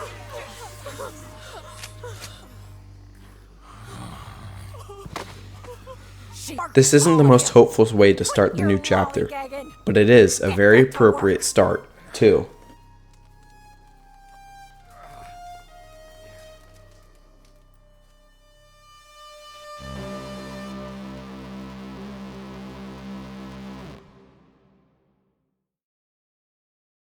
The visions of the book had already started, but I think it's really here when they start to become important. Sometimes Arthur gets visions of a buck if he has high honor, and a coyote if he has low honor.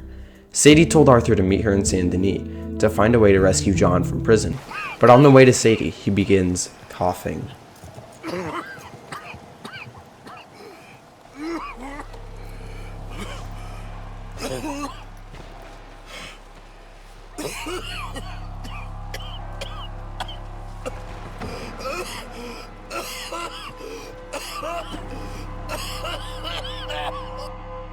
I don't mean nothing, but you got money?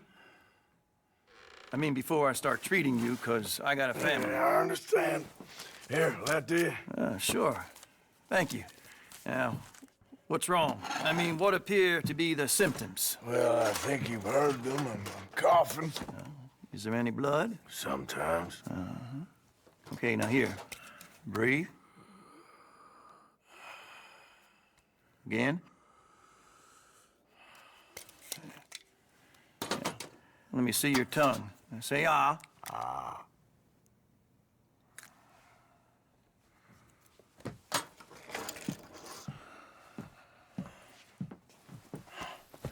What is it? It's not good news. I guess that. You got tuberculosis. I'm really sorry for you, son. It's a hell of a thing. What you mean? You're real sick. It's a progressive disease, and you'll be... Now, the best thing is rest, and getting somewhere warm and dry, and taking it easy. Now, is that possible? Sure, I can just take my winters in my country club in California. No, it's not possible. Well, like I said, I'm real sorry. Yeah, well... Yeah, wait. Let me get you a little bit more energy today.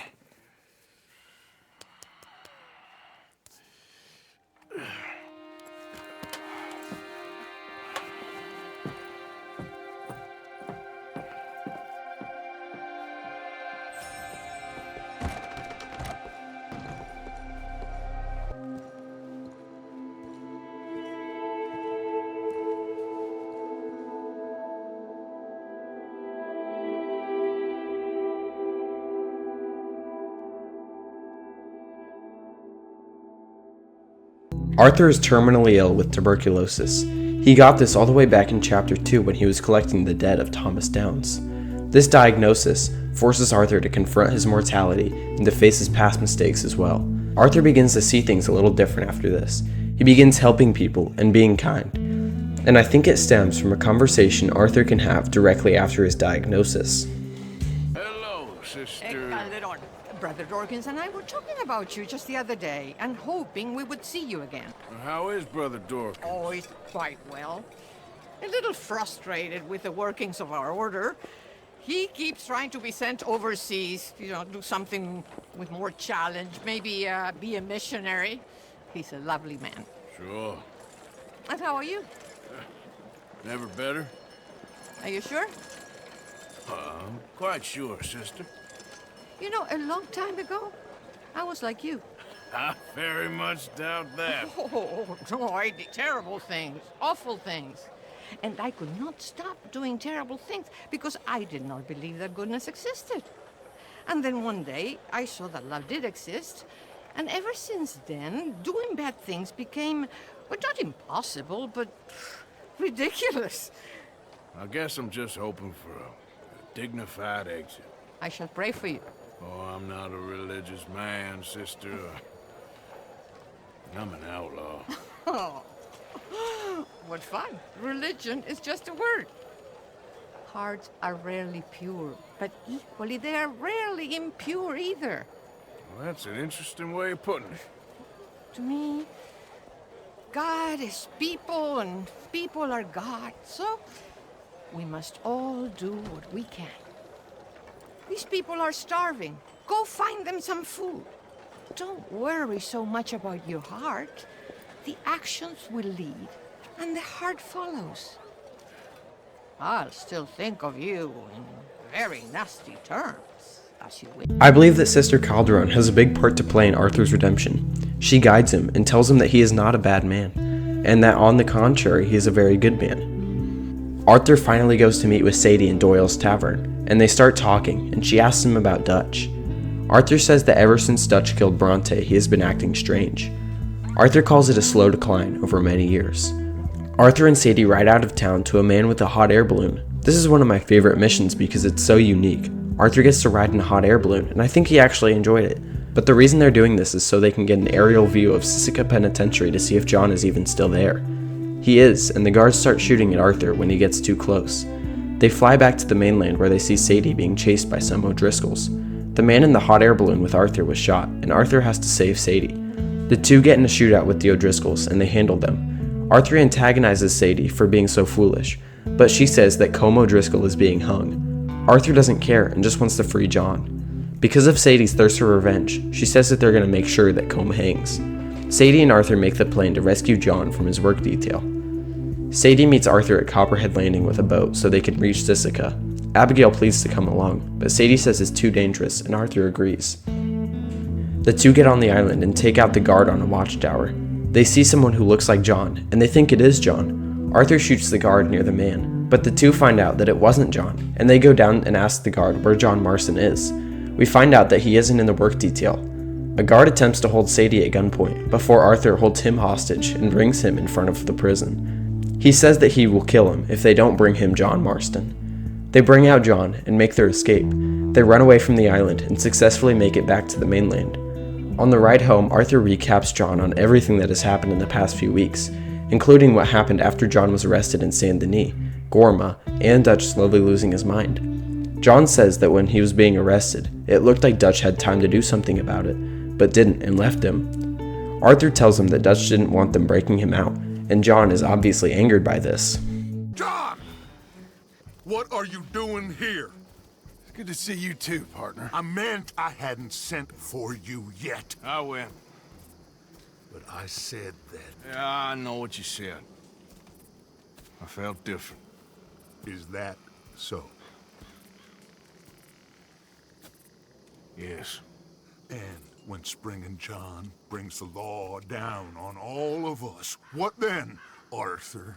Well, I guess we'll have another fight on our hands. Loyalty, Arthur, it ain't. I had a goddamn plan! John, you are my brother. You are my son. I was coming for you. They was talking of hanging me, Dutch. They was talking. They was talking. And now they may come and hang us all. This assault never happens. The gang faced no repercussions for rescuing John, but I don't think that's the real reason that Dutch didn't want to rescue John. Dutch thinks that John has been ratting out the gang, and he feels that John is betraying him by putting his family first. So from Dutch's point of view, it would make sense to just leave him to die. I think that Micah has been in Dutch's ear as well. Dutch and Micah have been spending a lot of time together, and Micah's goals are not for the benefit of the whole gang. He just wants to benefit himself. I believe that Dutch not rescuing John in Chapter 6 is because Micah was in his ear telling him that he is the rat and that he needs to be left for dead, and that he is betraying Dutch by putting his family first. Leopold Strauss meets with Arthur again and requests that he goes on more debt collections. Arthur, seeing things different, is very against it, but he still values the gang and higher guard and wants to do the best for them, so he goes. He first goes to a man named J. John Weathers. He does the same thing he used to at first. He starts out antagonistic. The man asks for Arthur's help, but he just keeps antagonizing him.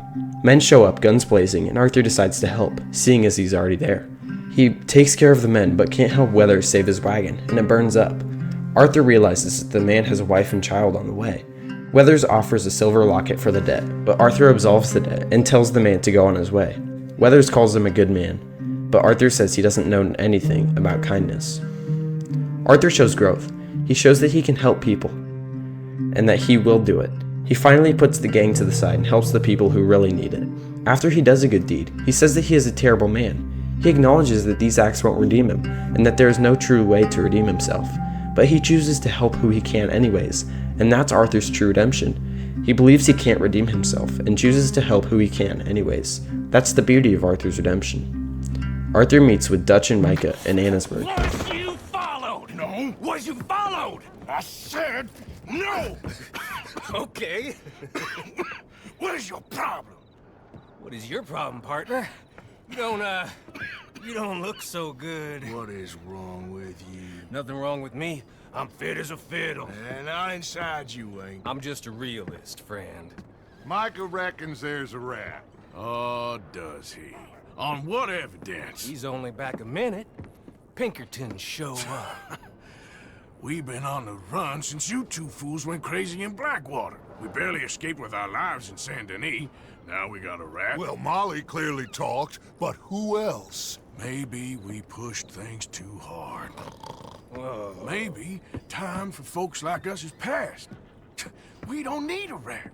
We got sloppier than the town drunk, and they know who we are, and where we are, and what we're doing. Way I see it, best thing we can do is let the week go. Move on, get our money, and start over. That ain't happening. Well, something's gotta happen, and fast. Otherwise, Cornwall, them Pinkertons, they've got us penned in here, and ain't none of them stopping. Well, Cornwall's why we're here. Shall we, Dutch? Yeah, it's time to go. Let's head to the river. Oh, leave Cornwall alone. He ain't... We need money, but revenge, now? Of course it's for money. Come on, Arthur. This better not be no stupid revenge mission, Dutch. It ain't worth it. Don't be ridiculous. Oh, Arthur, it's just a simple social call. It isn't for money. It's for revenge. Dutch is once again justifying his thirst for revenge. They make it to the docks and wait for Cornwall's ship. Once it arrives, Dutch acts extremely foolish. Not two figs. It's a nonsense that will bring a plague on both our houses, sir. Perhaps there is a plague on your house already, Mr. Cornwall. What do you want, sir? I'm not quite sure just yet. Your impudence will be your undoing, sir. I'm undone already. Even my best friend here, he thinks I'm crazy. And like this poor fellow you are talking to, my feelings are hurt. You robbed me, sir. And you robbed him. Funny world. You show a criminal's grasp of sophistry, sir. I did no such thing. You kill. I kill. You rob. I rob. Only difference I can see is I choose whom I kill and rob, and you destroy everything in your path. I've heard just about enough. I'll tell you what.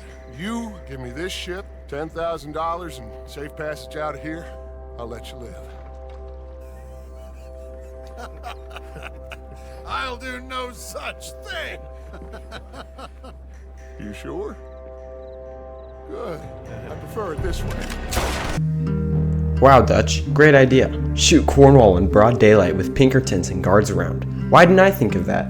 This is the dumbest choice that Dutch made throughout the entirety of this story. He really thinks that killing Cornwall will get the Pinkertons off their back. No, it won't. It will make them focus on the gang even harder. Dutch was just taking mindless revenge.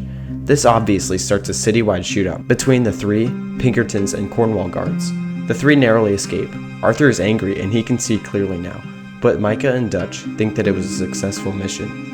Arthur then meets Edith Downs in Annesburg once more. That's the thing, and it ain't my fault any more than it's anyone else. Unleashed? Then unleash goodness. Not just hell's feeble brothers, sir.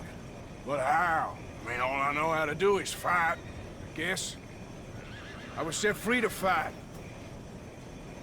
Where's your son, Mrs. Downs? Where you think? Down the mine. Until he gets sick. Which won't be long, given how hard they work him. See, foremen don't like him, so he gets the worst of it. Maybe I could go. Well, maybe you could just leave us all alone. Maybe. Maybe you could just go fight some other battle. Arthur is trying his best to help, and honestly, I sympathize with both of these characters. Arthur just wants to do right, but from Edith's perspective, he ruined her life. Arthur then goes up to the mine to help her son. The foreman attacks him and Arthur hits him much harder. He frightens the rest of the crew. Arthur helps Archie and gives him money to leave town and start a new life for themselves. Arthur meets Micah outside of Van Horn, and Micah repeatedly insults and makes fun of Arthur for his illness, which makes the player hate him even more. Arthur and Bill are tasked with stealing a wagon full of dynamite that will be riding through Van Horn. Bill plays drunk in the street, and Arthur shoots with a rifle above. Their plan works and they make off with the dynamite, until they start getting tailed by some Pinkertons and Arthur is forced to fend them off, because if they get one good shot in, they blow Arthur and Bill to shreds. They end up losing them, and they bring the dynamite back to camp. Micah tries to talk to Arthur, but we can tell that it's a mask, and that he thinks he's in charge, and we can tell that Micah is heavily annoying Arthur. Arthur sees Archie in Annesburg again. Arthur asks him why he hasn't left town yet. Archie said she left with a man he didn't like the look of, and Arthur goes to save her. Listen to me. Excuse me. You sound like my husband. I know. Listen, I'm sorry. I'm sorry for what happened. I was a fool. And I'm suffering for my foolishness, but... So just forget about me and the guilt you're carrying, because no good can come of that for either of us. And all you can do now is decide the man you want to be for the time you have left. Help someone who can still be helped. Or help yourself. Go live someplace else. Start over. Here, take this. I don't need it no more. I don't want your money. Yeah, I know you don't want it. I don't. You sure as shit need it. Take it. No. I ain't looking for forgiveness. It ain't about that. Don't forgive me. Just take the money and get out of here, please. I know I ruined your life. I suffer for it every day. But don't let yourself get killed for pride. I seen it kill too many folk. Don't say anything. Don't thank me. Just take the money and pack your bags. That's all I gotta say. Thank you, Mr. Morgan. I said don't thank me. Get out of here. Please. I can genuinely hear the pain in Arthur's voice when Archie thanks him. It's not that Arthur wants to be some humble guy. He genuinely can't bear the thought of Archie thanking him after all that he has done to their lives, to their family. I believe Arthur when he says it isn't about forgiveness. I think he just wants to help these people that he hurt so badly. Arthur then goes to collect the debt of the final person, Arthur Londonderry. He works at the mines, and when Arthur goes there, he discovers something heart-wrenching. Arthur Londonderry. You here? I'm sorry, feller, but you're too late. Arthur's dead. The man's dead. What's wrong with you? Oh, boy. You can't exactly beat it out of him now, can you? You might get something off his widow just across from Butcher's Creek, but I'd hurry. You ain't gonna be the only one a-knocking. You ought to be ashamed of yourself. Hey, I ain't the godforsaken moneylender. The foreman, unfortunately, was right. He isn't the moneylender. Arthur is. It's Arthur's fault that this man died, that the gang created another widow. He goes to the widow next. I don't want a Vince. I want my daddy. Be brave, sweet angel. Be brave. Fine. Mrs. Londonderry. Arthur's dead. I know. I'm sorry for it.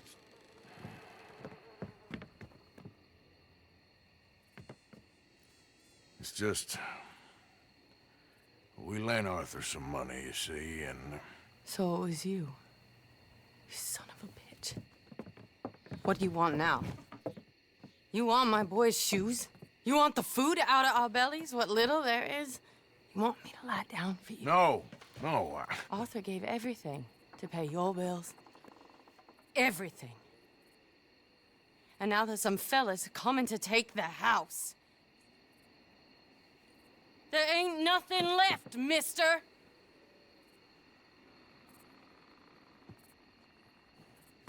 I just wanted to say the debt's canceled and to Here, take this.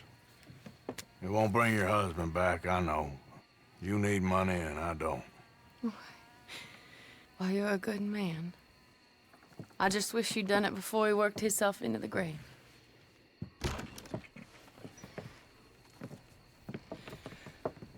But you know, maybe you and your friend that lent him the money could do things differently. Like, not threaten a man. Excuse me. I'm sorry, ma'am. I really am.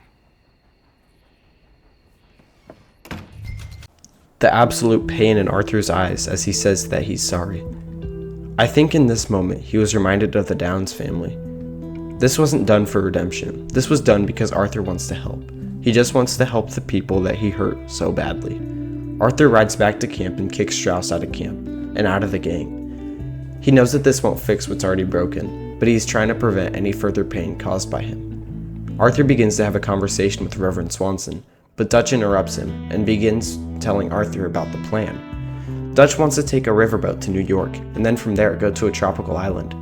Arthur doesn't like the plan, but he doesn't get the time to articulate as Charles brings eagle flies into camp. The native that we helped back in chapter 4. Eagle Flies needs the gang's help. The military has taken their horses as an act of war. Eagle Flies offers money, but Dutch declines this money. Some people might think that this is noble on Dutch's part, but it is not. It is a cold and calculated way of trying to manipulate the natives, as you will see throughout the rest of chapter 6. Charles says that he will not fight an unwinnable battle over horses, but Dutch seems eager to help Eagle Flies. Arthur and Charles decide to go along with them, to attempt to stop things from getting out of hand. They go out at night to get the horses from a boat. They try not to kill anyone on this mission. They end up knocking out all the soldiers on the boat. Dutch then accidentally crashes the boat, and the four have to round up the horses in the water. Dutch begins riling up Eagle Flies back on shore and telling him that he can't wait for the military to do something like this again, and that they need to act now. Arthur tries to talk to Dutch, but nothing comes of it. Arthur then meets with John to blow up Blockhouse Bridge with the dynamite that him and Bill stole. This is supposed to be a distraction away from the gang, but honestly, that makes no sense. How you doing? Nervous? But I've been nervous for a while. I had a lot of time to think in that jail, and I feel like I just don't know Dutch no more. You ain't the only one. And this plan to get us out, it just feels... I don't know. Like he's stringing us along, I know.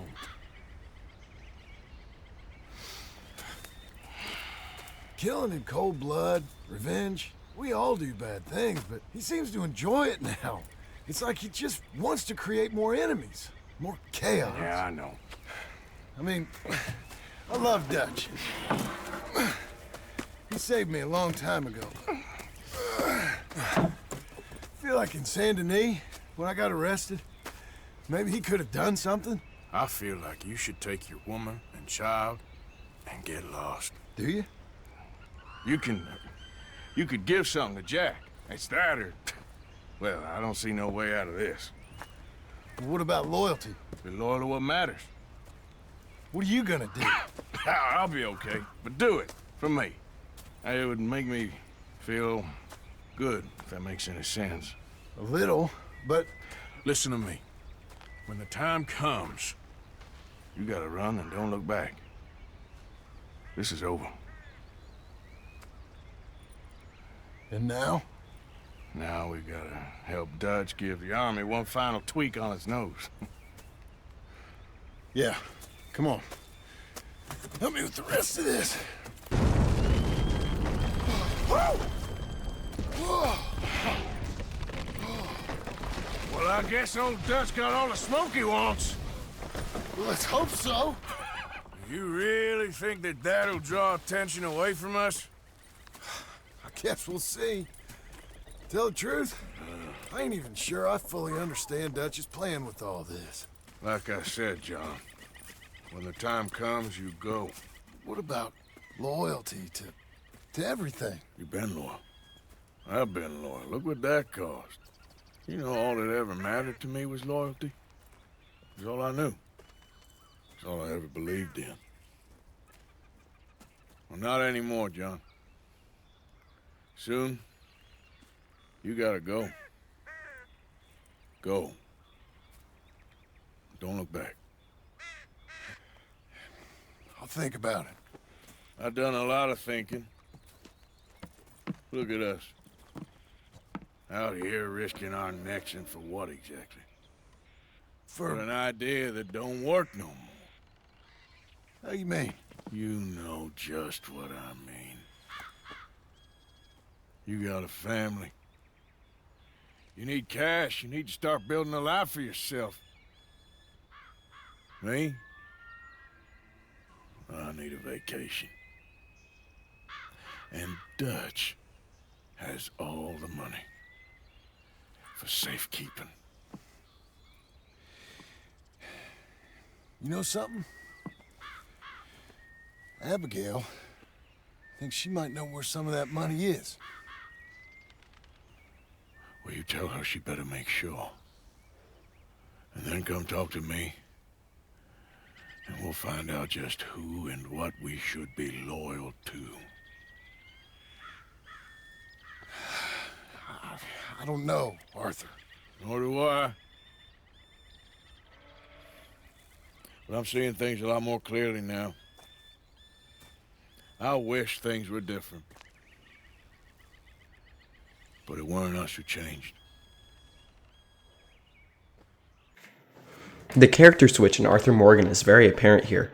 He starts the game holding a grudge against John Marston for leaving the gang behind for a year. Now he is encouraging John to leave with his wife and child. Arthur rides up to the Wapiti Indian Reservation to have a conversation with Rainsfall, Eagle Fly's father and chief of the Wapiti. You don't sound very well. I'm not. I think I'm dying. Then I hope you find peace. I don't know too much about peace. Apparently not. Did you have fun with my son, the impetuous prince? I believe you went on a raid with him. I'm sorry. I suppose I lack the grandeur of a conventional king. I don't know too many kings. Colonel Favors, he has already exacted some measure of revenge for the raid. 2 women were assaulted by his men. I'm very sorry about all of this. Yes.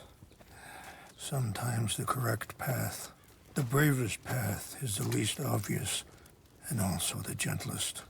I'm a great disappointment to my son. Your son seems to want a war. My son thinks there is glory in death.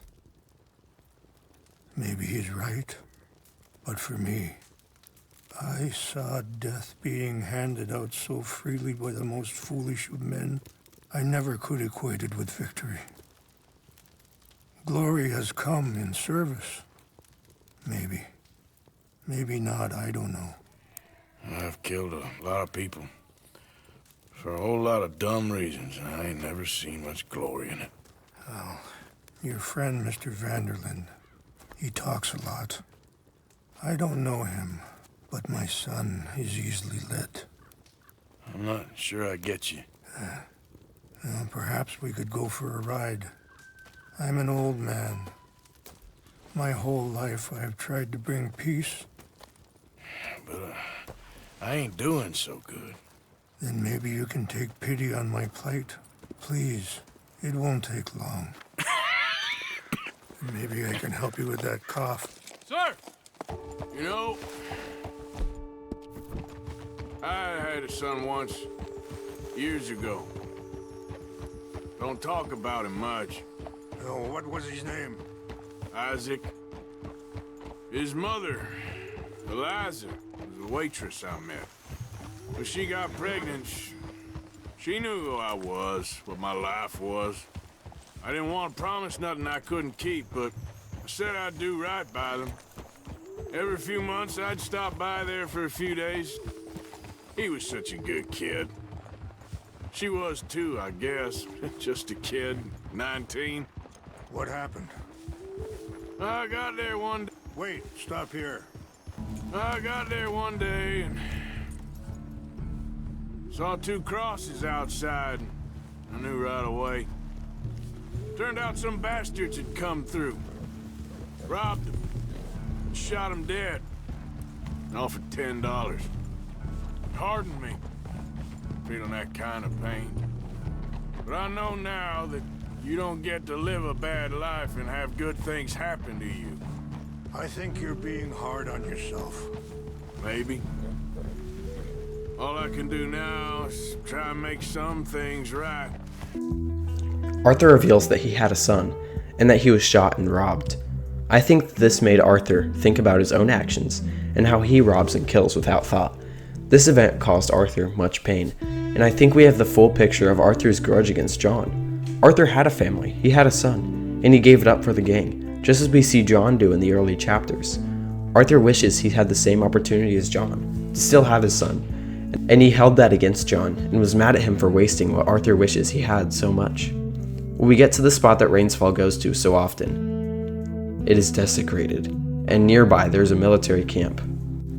Rainsfall asks Arthur to go retrieve some of the sacred items and to not kill anyone. In my playthrough, I ran through the camp like a madman, just hog-tying soldiers before finally retrieving the items and taking them back to Rainsfall. He thanks Arthur and gives him a small gift. Arthur meets Sadie and Dutch in Saint Denis to witness Como Driscoll's hanging, and make sure that he dies.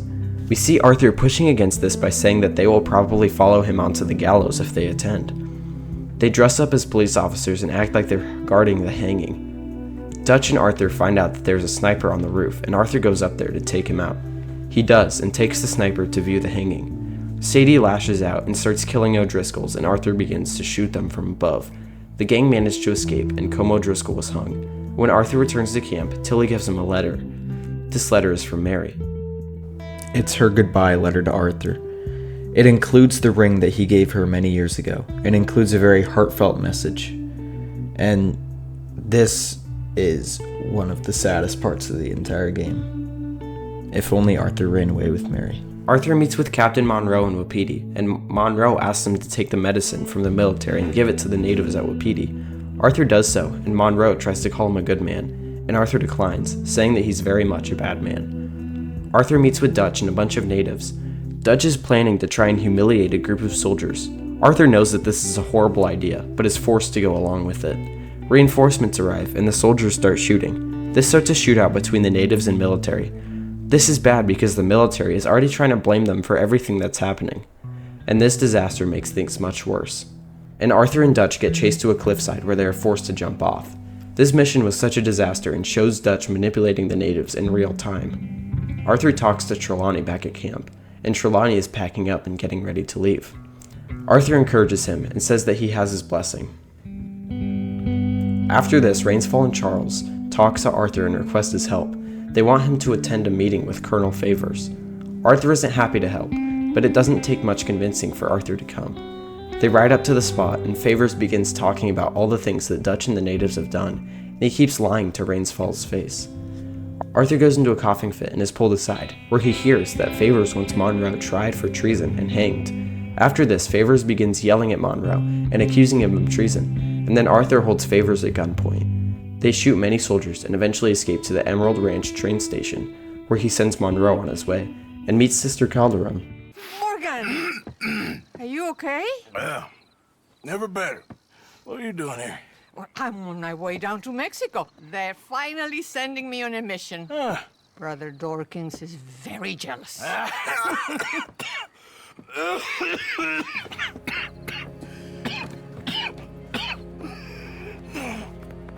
What's wrong?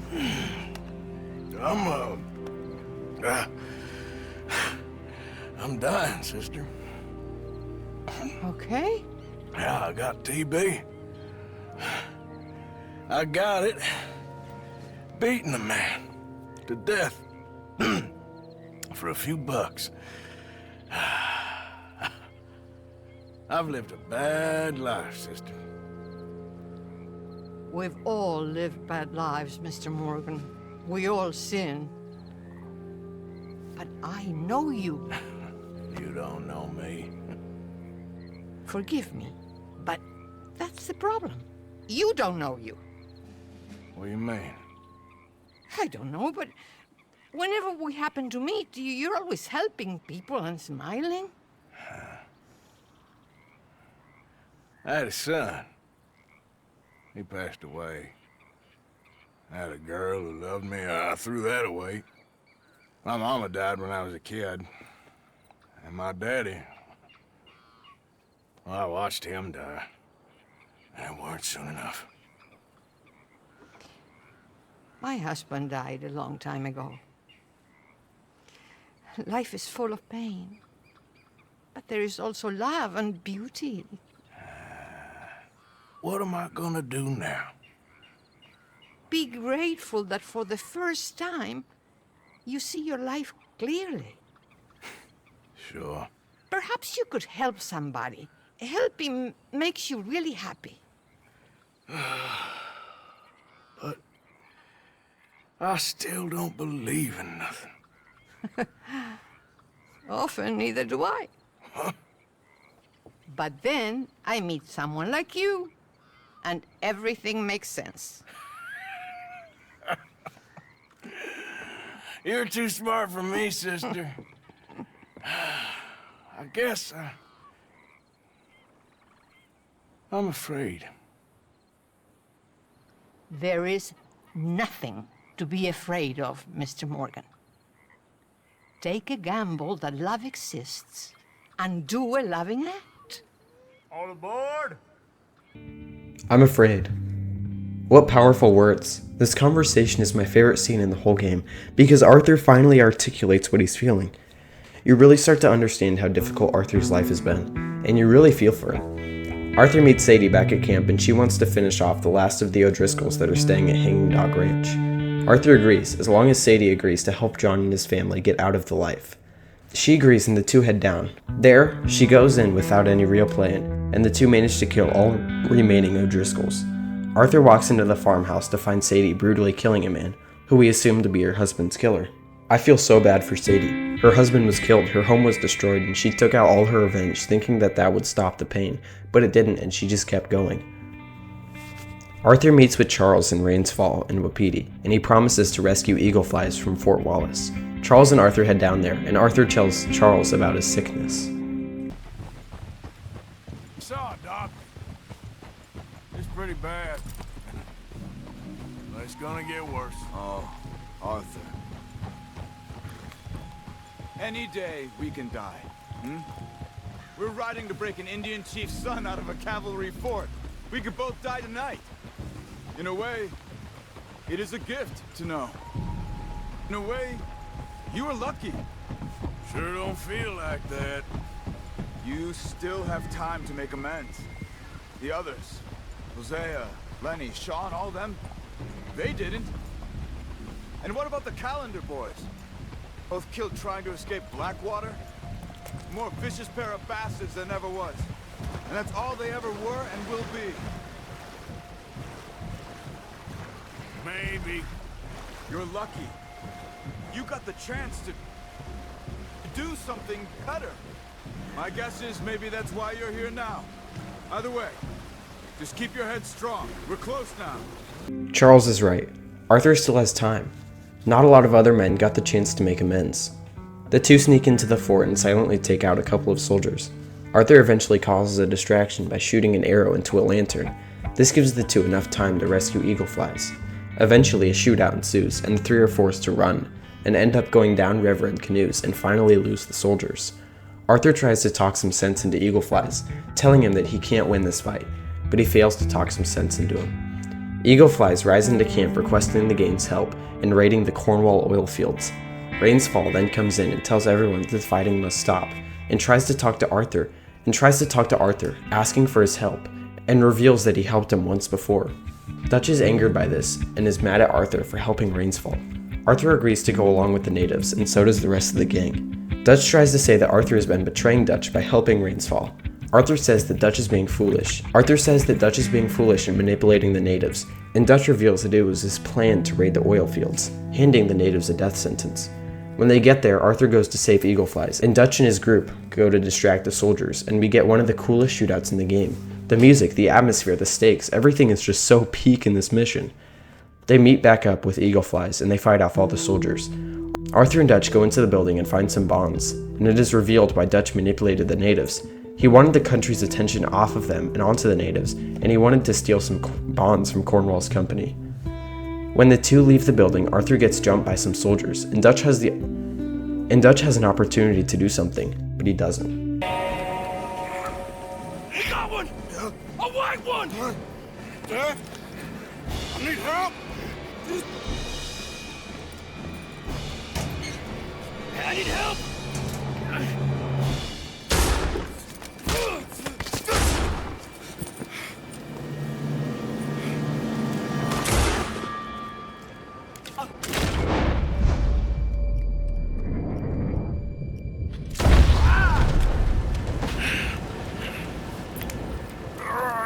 You silly fool!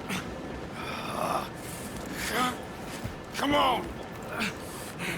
You saved my life more than once.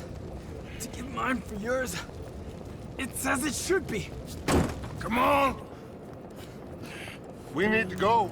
You ran away. Oh, I did no such thing. Don't be a fool. They could be back here any minute. We did it, gentlemen. Oh, we got some money. And with the train job, well, we got a whole lot of money. Come on. Everything is coming together. Exactly as I planned. All remaining faith in Dutch is gone. Arthur no longer trusts Dutch at all. He left Arthur for dead. The same man he said was more than a son to him. He just left for dead.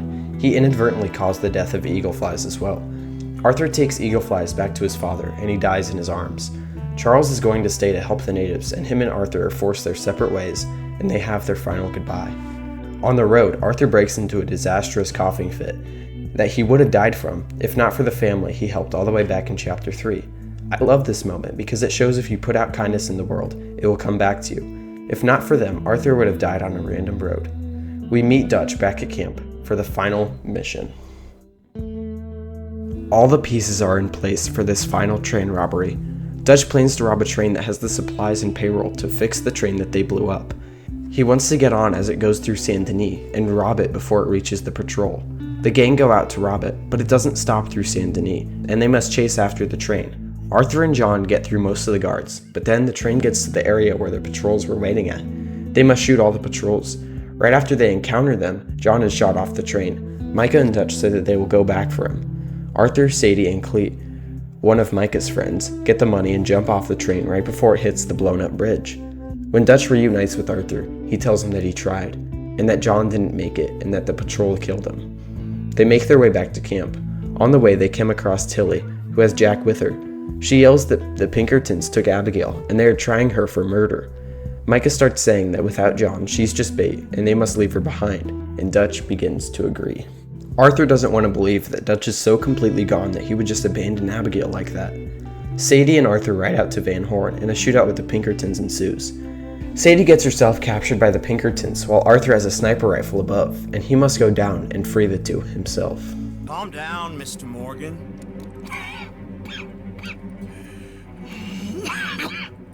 That's quite a cough. Sure. Tuberculosis. I'll be dead soon. And you with me, Mr. Milton? You'll be dead, sure. But I'm gonna be just fine. We offered you a deal, Mr. Morgan. You should have taken it. I'm a fool, Mr. Milton. Not all you boys have quite so many scruples. Old Micah Bell. Micah? You mean Molly? Molly O'Shea? Sweated her a couple of times, never talked a word, had to let her go. Micah Bell. We picked him up when you boys came back from the Caribbean, and he's been a good boy ever since. Okay. Okay.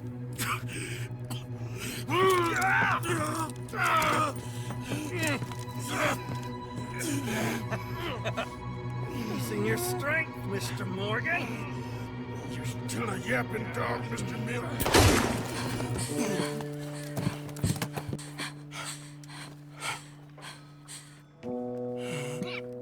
Horrible man.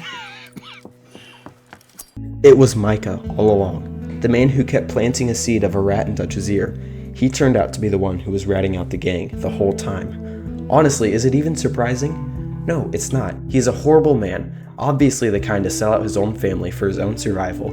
It makes perfect sense. Arthur rides back to camp on his horse for the final time, with a somber song playing in the background. Arthur gets time to reflect on his life, all the failures, all the wrongdoings, and also all the righteousness, all the mercy and love. This is the one part of the game that makes me tear up without fail. Arthur is so well written, and this segment is incredible. Arthur goes back to camp to confront Micah and Dutch. Micah denies ratting out the gang, but we know that it's true. The two draw on each other, and John appears. Dutch was lying all along, and John survived. Dutch and Micah just left John to die. Everyone starts drawing on each other, and they pick their sides. Micah, Dutch, Javier, Bill, Joe, and Clete, against a terminal Arthur who's about to die, an injured John, and a bleeding out Grimshaw. Not exactly stacked in Arthur's favor. They get into an impasse until the Pinkertons finally arrive. John and Arthur fight them off for a bit, before running through the cave. The two get on their horses and we see Dutch and Micah begin to shoot at John and Arthur. The two men that Dutch said were his sons, he is just shooting at. This man has become so twisted throughout the course of this game. What a shame. Arthur and John ride through a group of Pinkertons, and both their horses get taken out.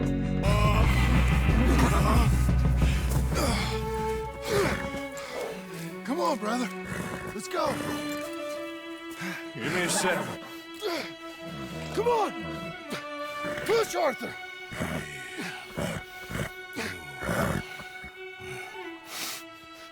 Thank you. Arthur! Rockstar just knows exactly how to break my heart, bro. This moment is so sad. After this, Arthur gets the option to either go back for the money or help John get to safety. Since Arthur is basically on death's door, there's no point in him wanting money. So in my opinion, he chooses to help John get to safety. The two climb up a mountain until Arthur can no longer climb. All right, Arthur, come on, let's go. You go. Keep pushing, Arthur. No. No. I think I've pushed all I can. Come on. You go. We ain't got time for this, not now. We ain't both gonna make it. Go. Now. I'll hold them off. It would mean a lot to me. Please. There ain't no more time for talk. Go. Arthur. Go to your family. Arthur! Get the hell out of here and be a goddamn man. You're my brother. I know. I know. Arthur gets jumped by Micah on the cliff, and the two get into a long and brutal fistfight. Micah can't even kill a dying man. He's such a pathetic rat, and fistfighting with him felt so good. At one point in the fight, a gun gets kicked over, and Arthur crawls for it. As soon as he gets his hand on the gun, Dutch steps on his foot. It is over. Now, Arthur. It's over. Oh, Dutch. He's a rat. You know it, and I know it. He's sick. He's dying. He's talking crazy. Up there on the ridge! I gave you all I had. I did.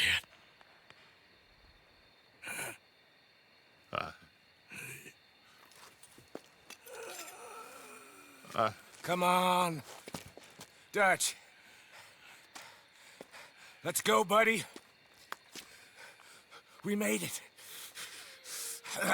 We won. Come on. John made it. He's the only one. The rest of us... No. But I tried. In the end, I did. Come on. Let's go. We can make it.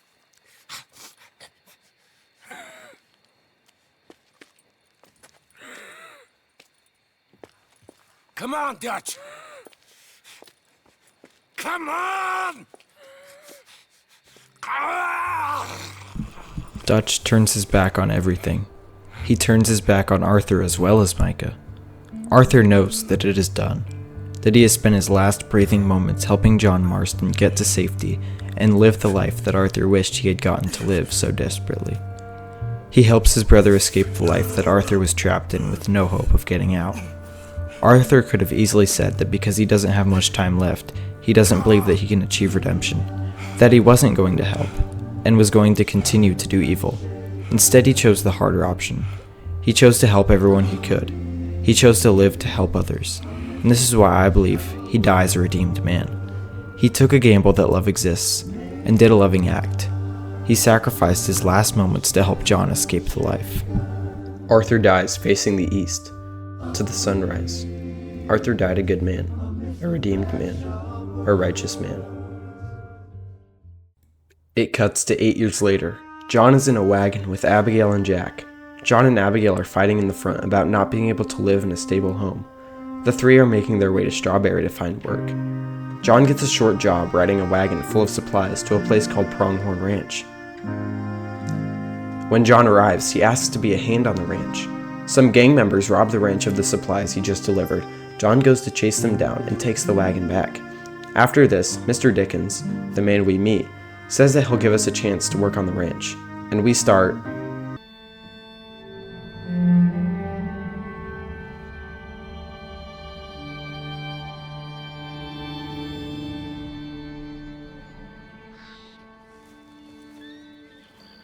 John starts working on the ranch, and his cover slips.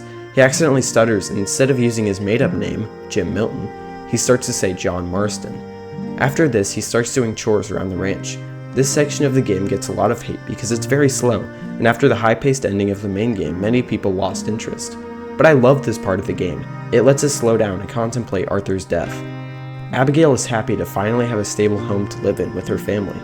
One night, a couple days later, the Laramie gang raids Pronghorn Ranch, so the Pronghorn workers ride out to Hanging Dog Ranch where the Laramie boys are staying. John Marston finally comes out, and we have our first shootout in a while. This shootout ends with John Marston recreating his famous pose. He rides back to Pronghorn and tells the boys to shoot their rifle 3 times if they come back. John goes back to his family, and Abigail is not happy with him. She says that he's going back to his old ways of killing. Even though I don't think he had a choice, I get where she's coming from. And it seems that John doesn't want to let it go. John is asked to pick up some deliveries for Pronghorn Ranch, and he takes Jack along. He's forced to use his real name to pick up a delivery for Abigail, and a man inside recognizes his name. John knows that he knows who he is, and he must run with Jack, but the man chases him down and confronts him on the road. This starts a shootout on the road, and Jack is traumatized. This is the final nail in the coffin for Abigail, and she leaves John with Jack. Sadie sends John a telegram telling him that she's alive and wants to meet with him in the Valentine Saloon. John works on the ranch for the next few months, and after this we see John wanting to buy a property out near Blackwater called Beecher's Hope to win Abigail back. John gets David Geddes, the man who owns Pronghorn, to put in a good word for him at the bank, and he goes on his way. John meets with Sadie first, and they are happy to see each other. She asks if he has any interest in bounty hunting, and he says that he will need the money. They end up in Strawberry in search of a man named Nathan Kirk. The two capture him, and Sadie brings him into prison. After this, John heads to the bank. He doesn't have a good chance at getting a loan, except for the fact that Mr. Geddes said that he was a good man, so they work something out. John heads up to the ranch and clears out some squatters. The bank settles the loan, and John Marston owns Beecher's Hope. Sort of. On the way out of the bank, he sees Uncle, and John lets Uncle stay with him at Beecher's Hope. Uncle is very antagonistic of the ranch, but he's right. This place needs fixing up badly. And with this, we start.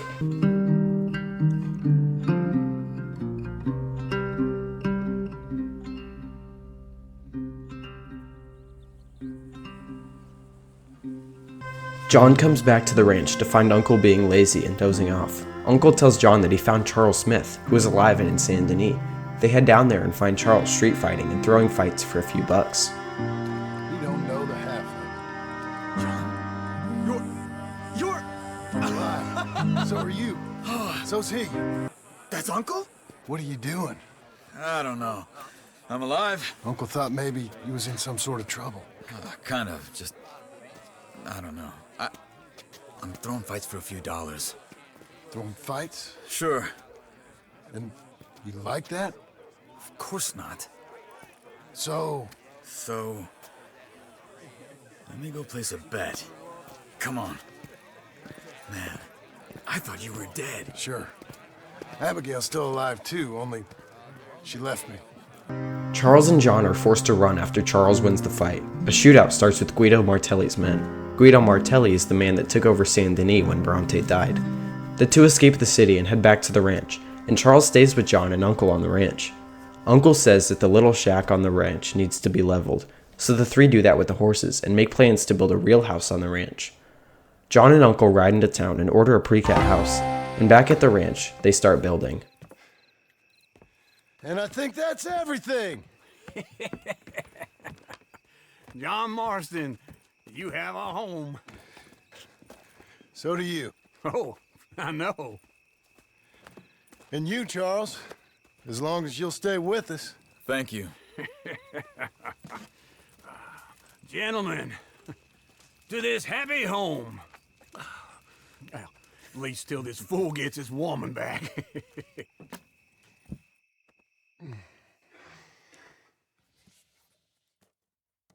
My darling Abigail, I hope you and Jack are doing well. I remain a fool, and I'm sure I shall die a fool. But I'm trying very hard to be something like the man you deserve. I have done something very silly in an effort to impress you. And that is, I've purchased a home. The land you read about in the newspaper up at Beecher's Hope is now ours, and we are going to try our hand at ranching. Mr. Geddes kindly helped me buy the land. I met Uncle while I was coming out of the bank, and while I know your feelings about him, he has been enormously helpful in his own fashion. Charles Smith has also appeared and is unsurprisingly a pillar of strength. Together, we've built you a home. I hope soon to show it to you. I miss you and the boy more than I can express. Please, come back to me. Yours always, John.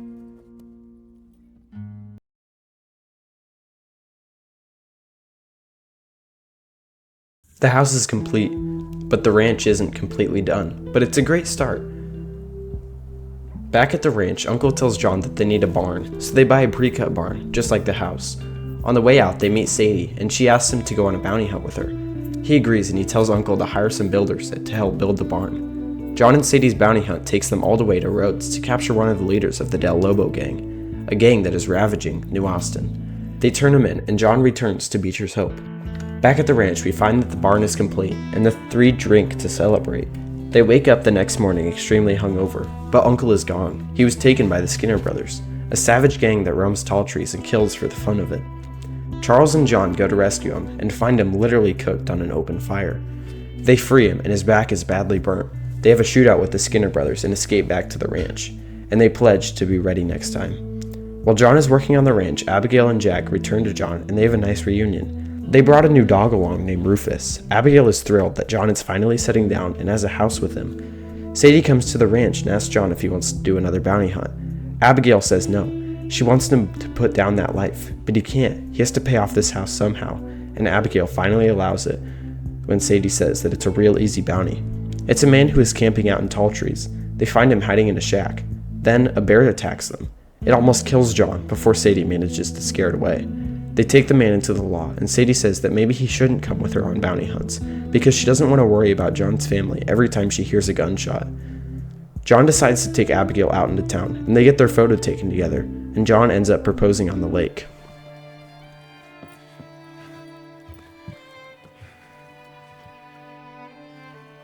Will you marry me? Get up. I am married to you. No, I mean proper, in front of God. You serious?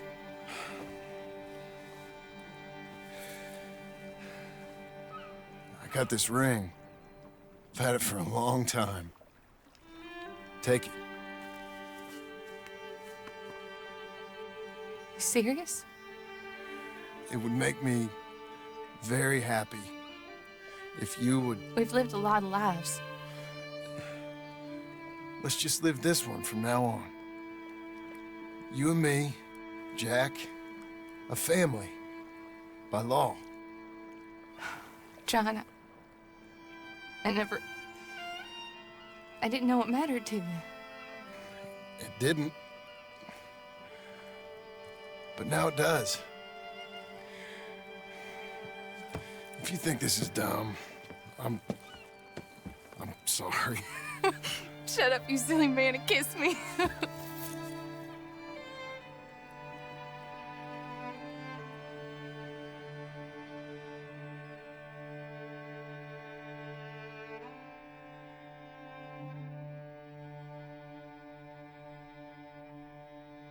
This moment shows that John has changed, that he has put down the life of a gunslinger, and the game has the perfect ending. Except for one loose end. I found him. I found Micah. No.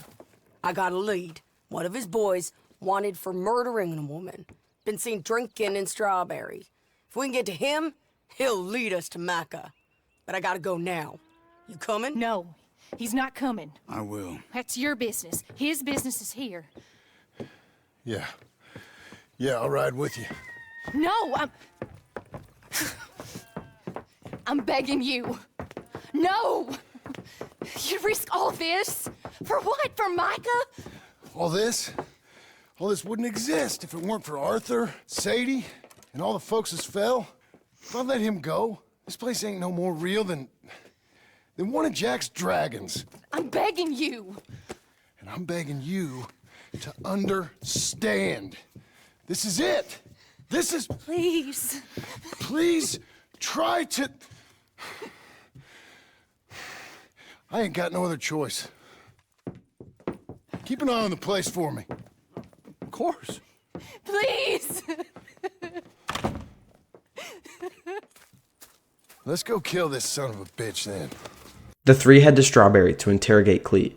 They find out that Micah and his gang are hiding on Mount Hagen, and Sadie tells us to hang Cleet. John says that he can't do it, and Sadie pulls out her gun and shoots him, and the trio head to Mount Hagen. On the way up, Charles and Sadie both get injured, so John is forced to make the climb up on his own. Look who it is. Ain't you got a habit of just showing up? But I got something to take care of, sure. Just you left, is it? Yeah. Just me. That was Joe! We gotta be close!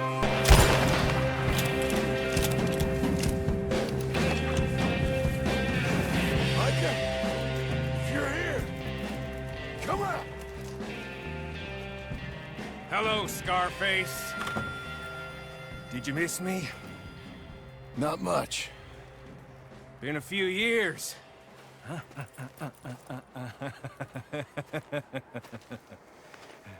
How's that, whore of yours? She's good.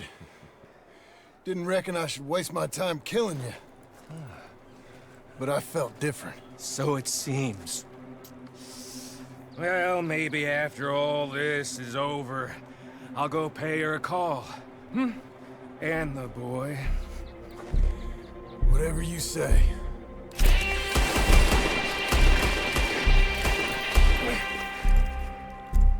I got more men coming, John!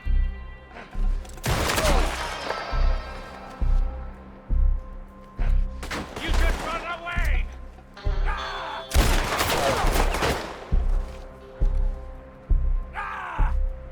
I'll make you rich! Real rich! I got all the money from Blackwater! Well,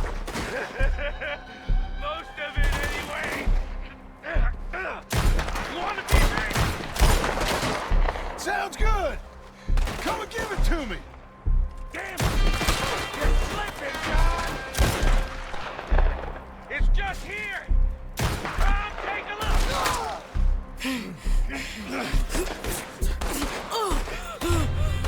Come on now, Micah! At least die like a man. Hellfire.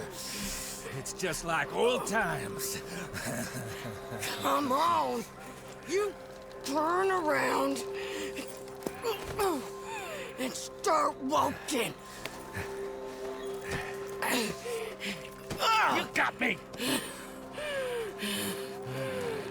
Just like old times.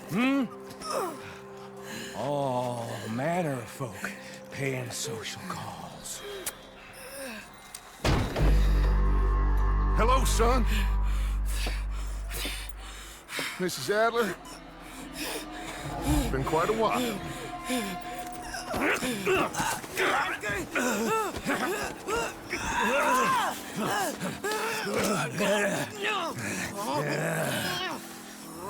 Now, John. Now, what were you saying? What are you doing here, Dutch? Same as you, I suppose. Dutch and I are teaming up once more. We got money. We got dreams. Join us, John. Join us. Let her go. No, I can't do that, John. Dutch. Dutch, come on now. You shot at me, son. You started it. You betrayed me. I can say the same as you. I was trying to do my best. You just cared for yourself. I think differently. Join us. Join us, John. Let her go! She ain't well. I don't want to kill you, John. Arthur saved my life. More than once. Arthur's been dead a long time. This is a new century. Dutch. Dutch. We all did our best for you. Ain't our fault. Things turned out the way they did. Dutch, killing me won't solve nothing. Put down your gun, Marston! Say something, Dutch. Say something! I ain't got too much to say no more.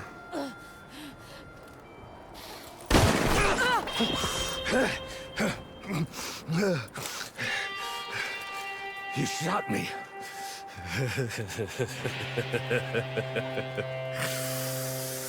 You shot me pretty good.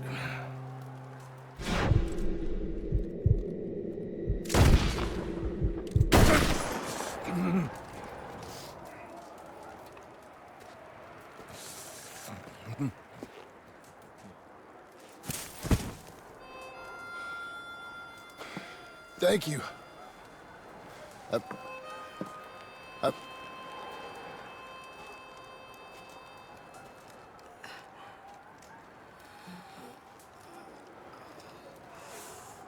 Dutch finally realized that Arthur was right, and that he wanted to make good on Arthur's final wish, which was to keep John safe. He finally killed the devil on his shoulders, but he will appear again in Red Dead Redemption 1. John runs into the cabin to find a stack of money. With this, he can pay off Beecher's Hope, and John returns to Beecher's Hope safely. John and Abigail have their wedding. They're happy, and the story ends with a perfect bow. But we see Edgar Ross track down John's location from Micah Bell to Valentine to Rhodes to Beecher's Hope, perfectly setting up the story for the next game. Seemed to make sense when Brother Santo said one more run be enough. Gonna be enough. Money for everything, silver-toed boots and kerosene. Come and lay by my side right here. Red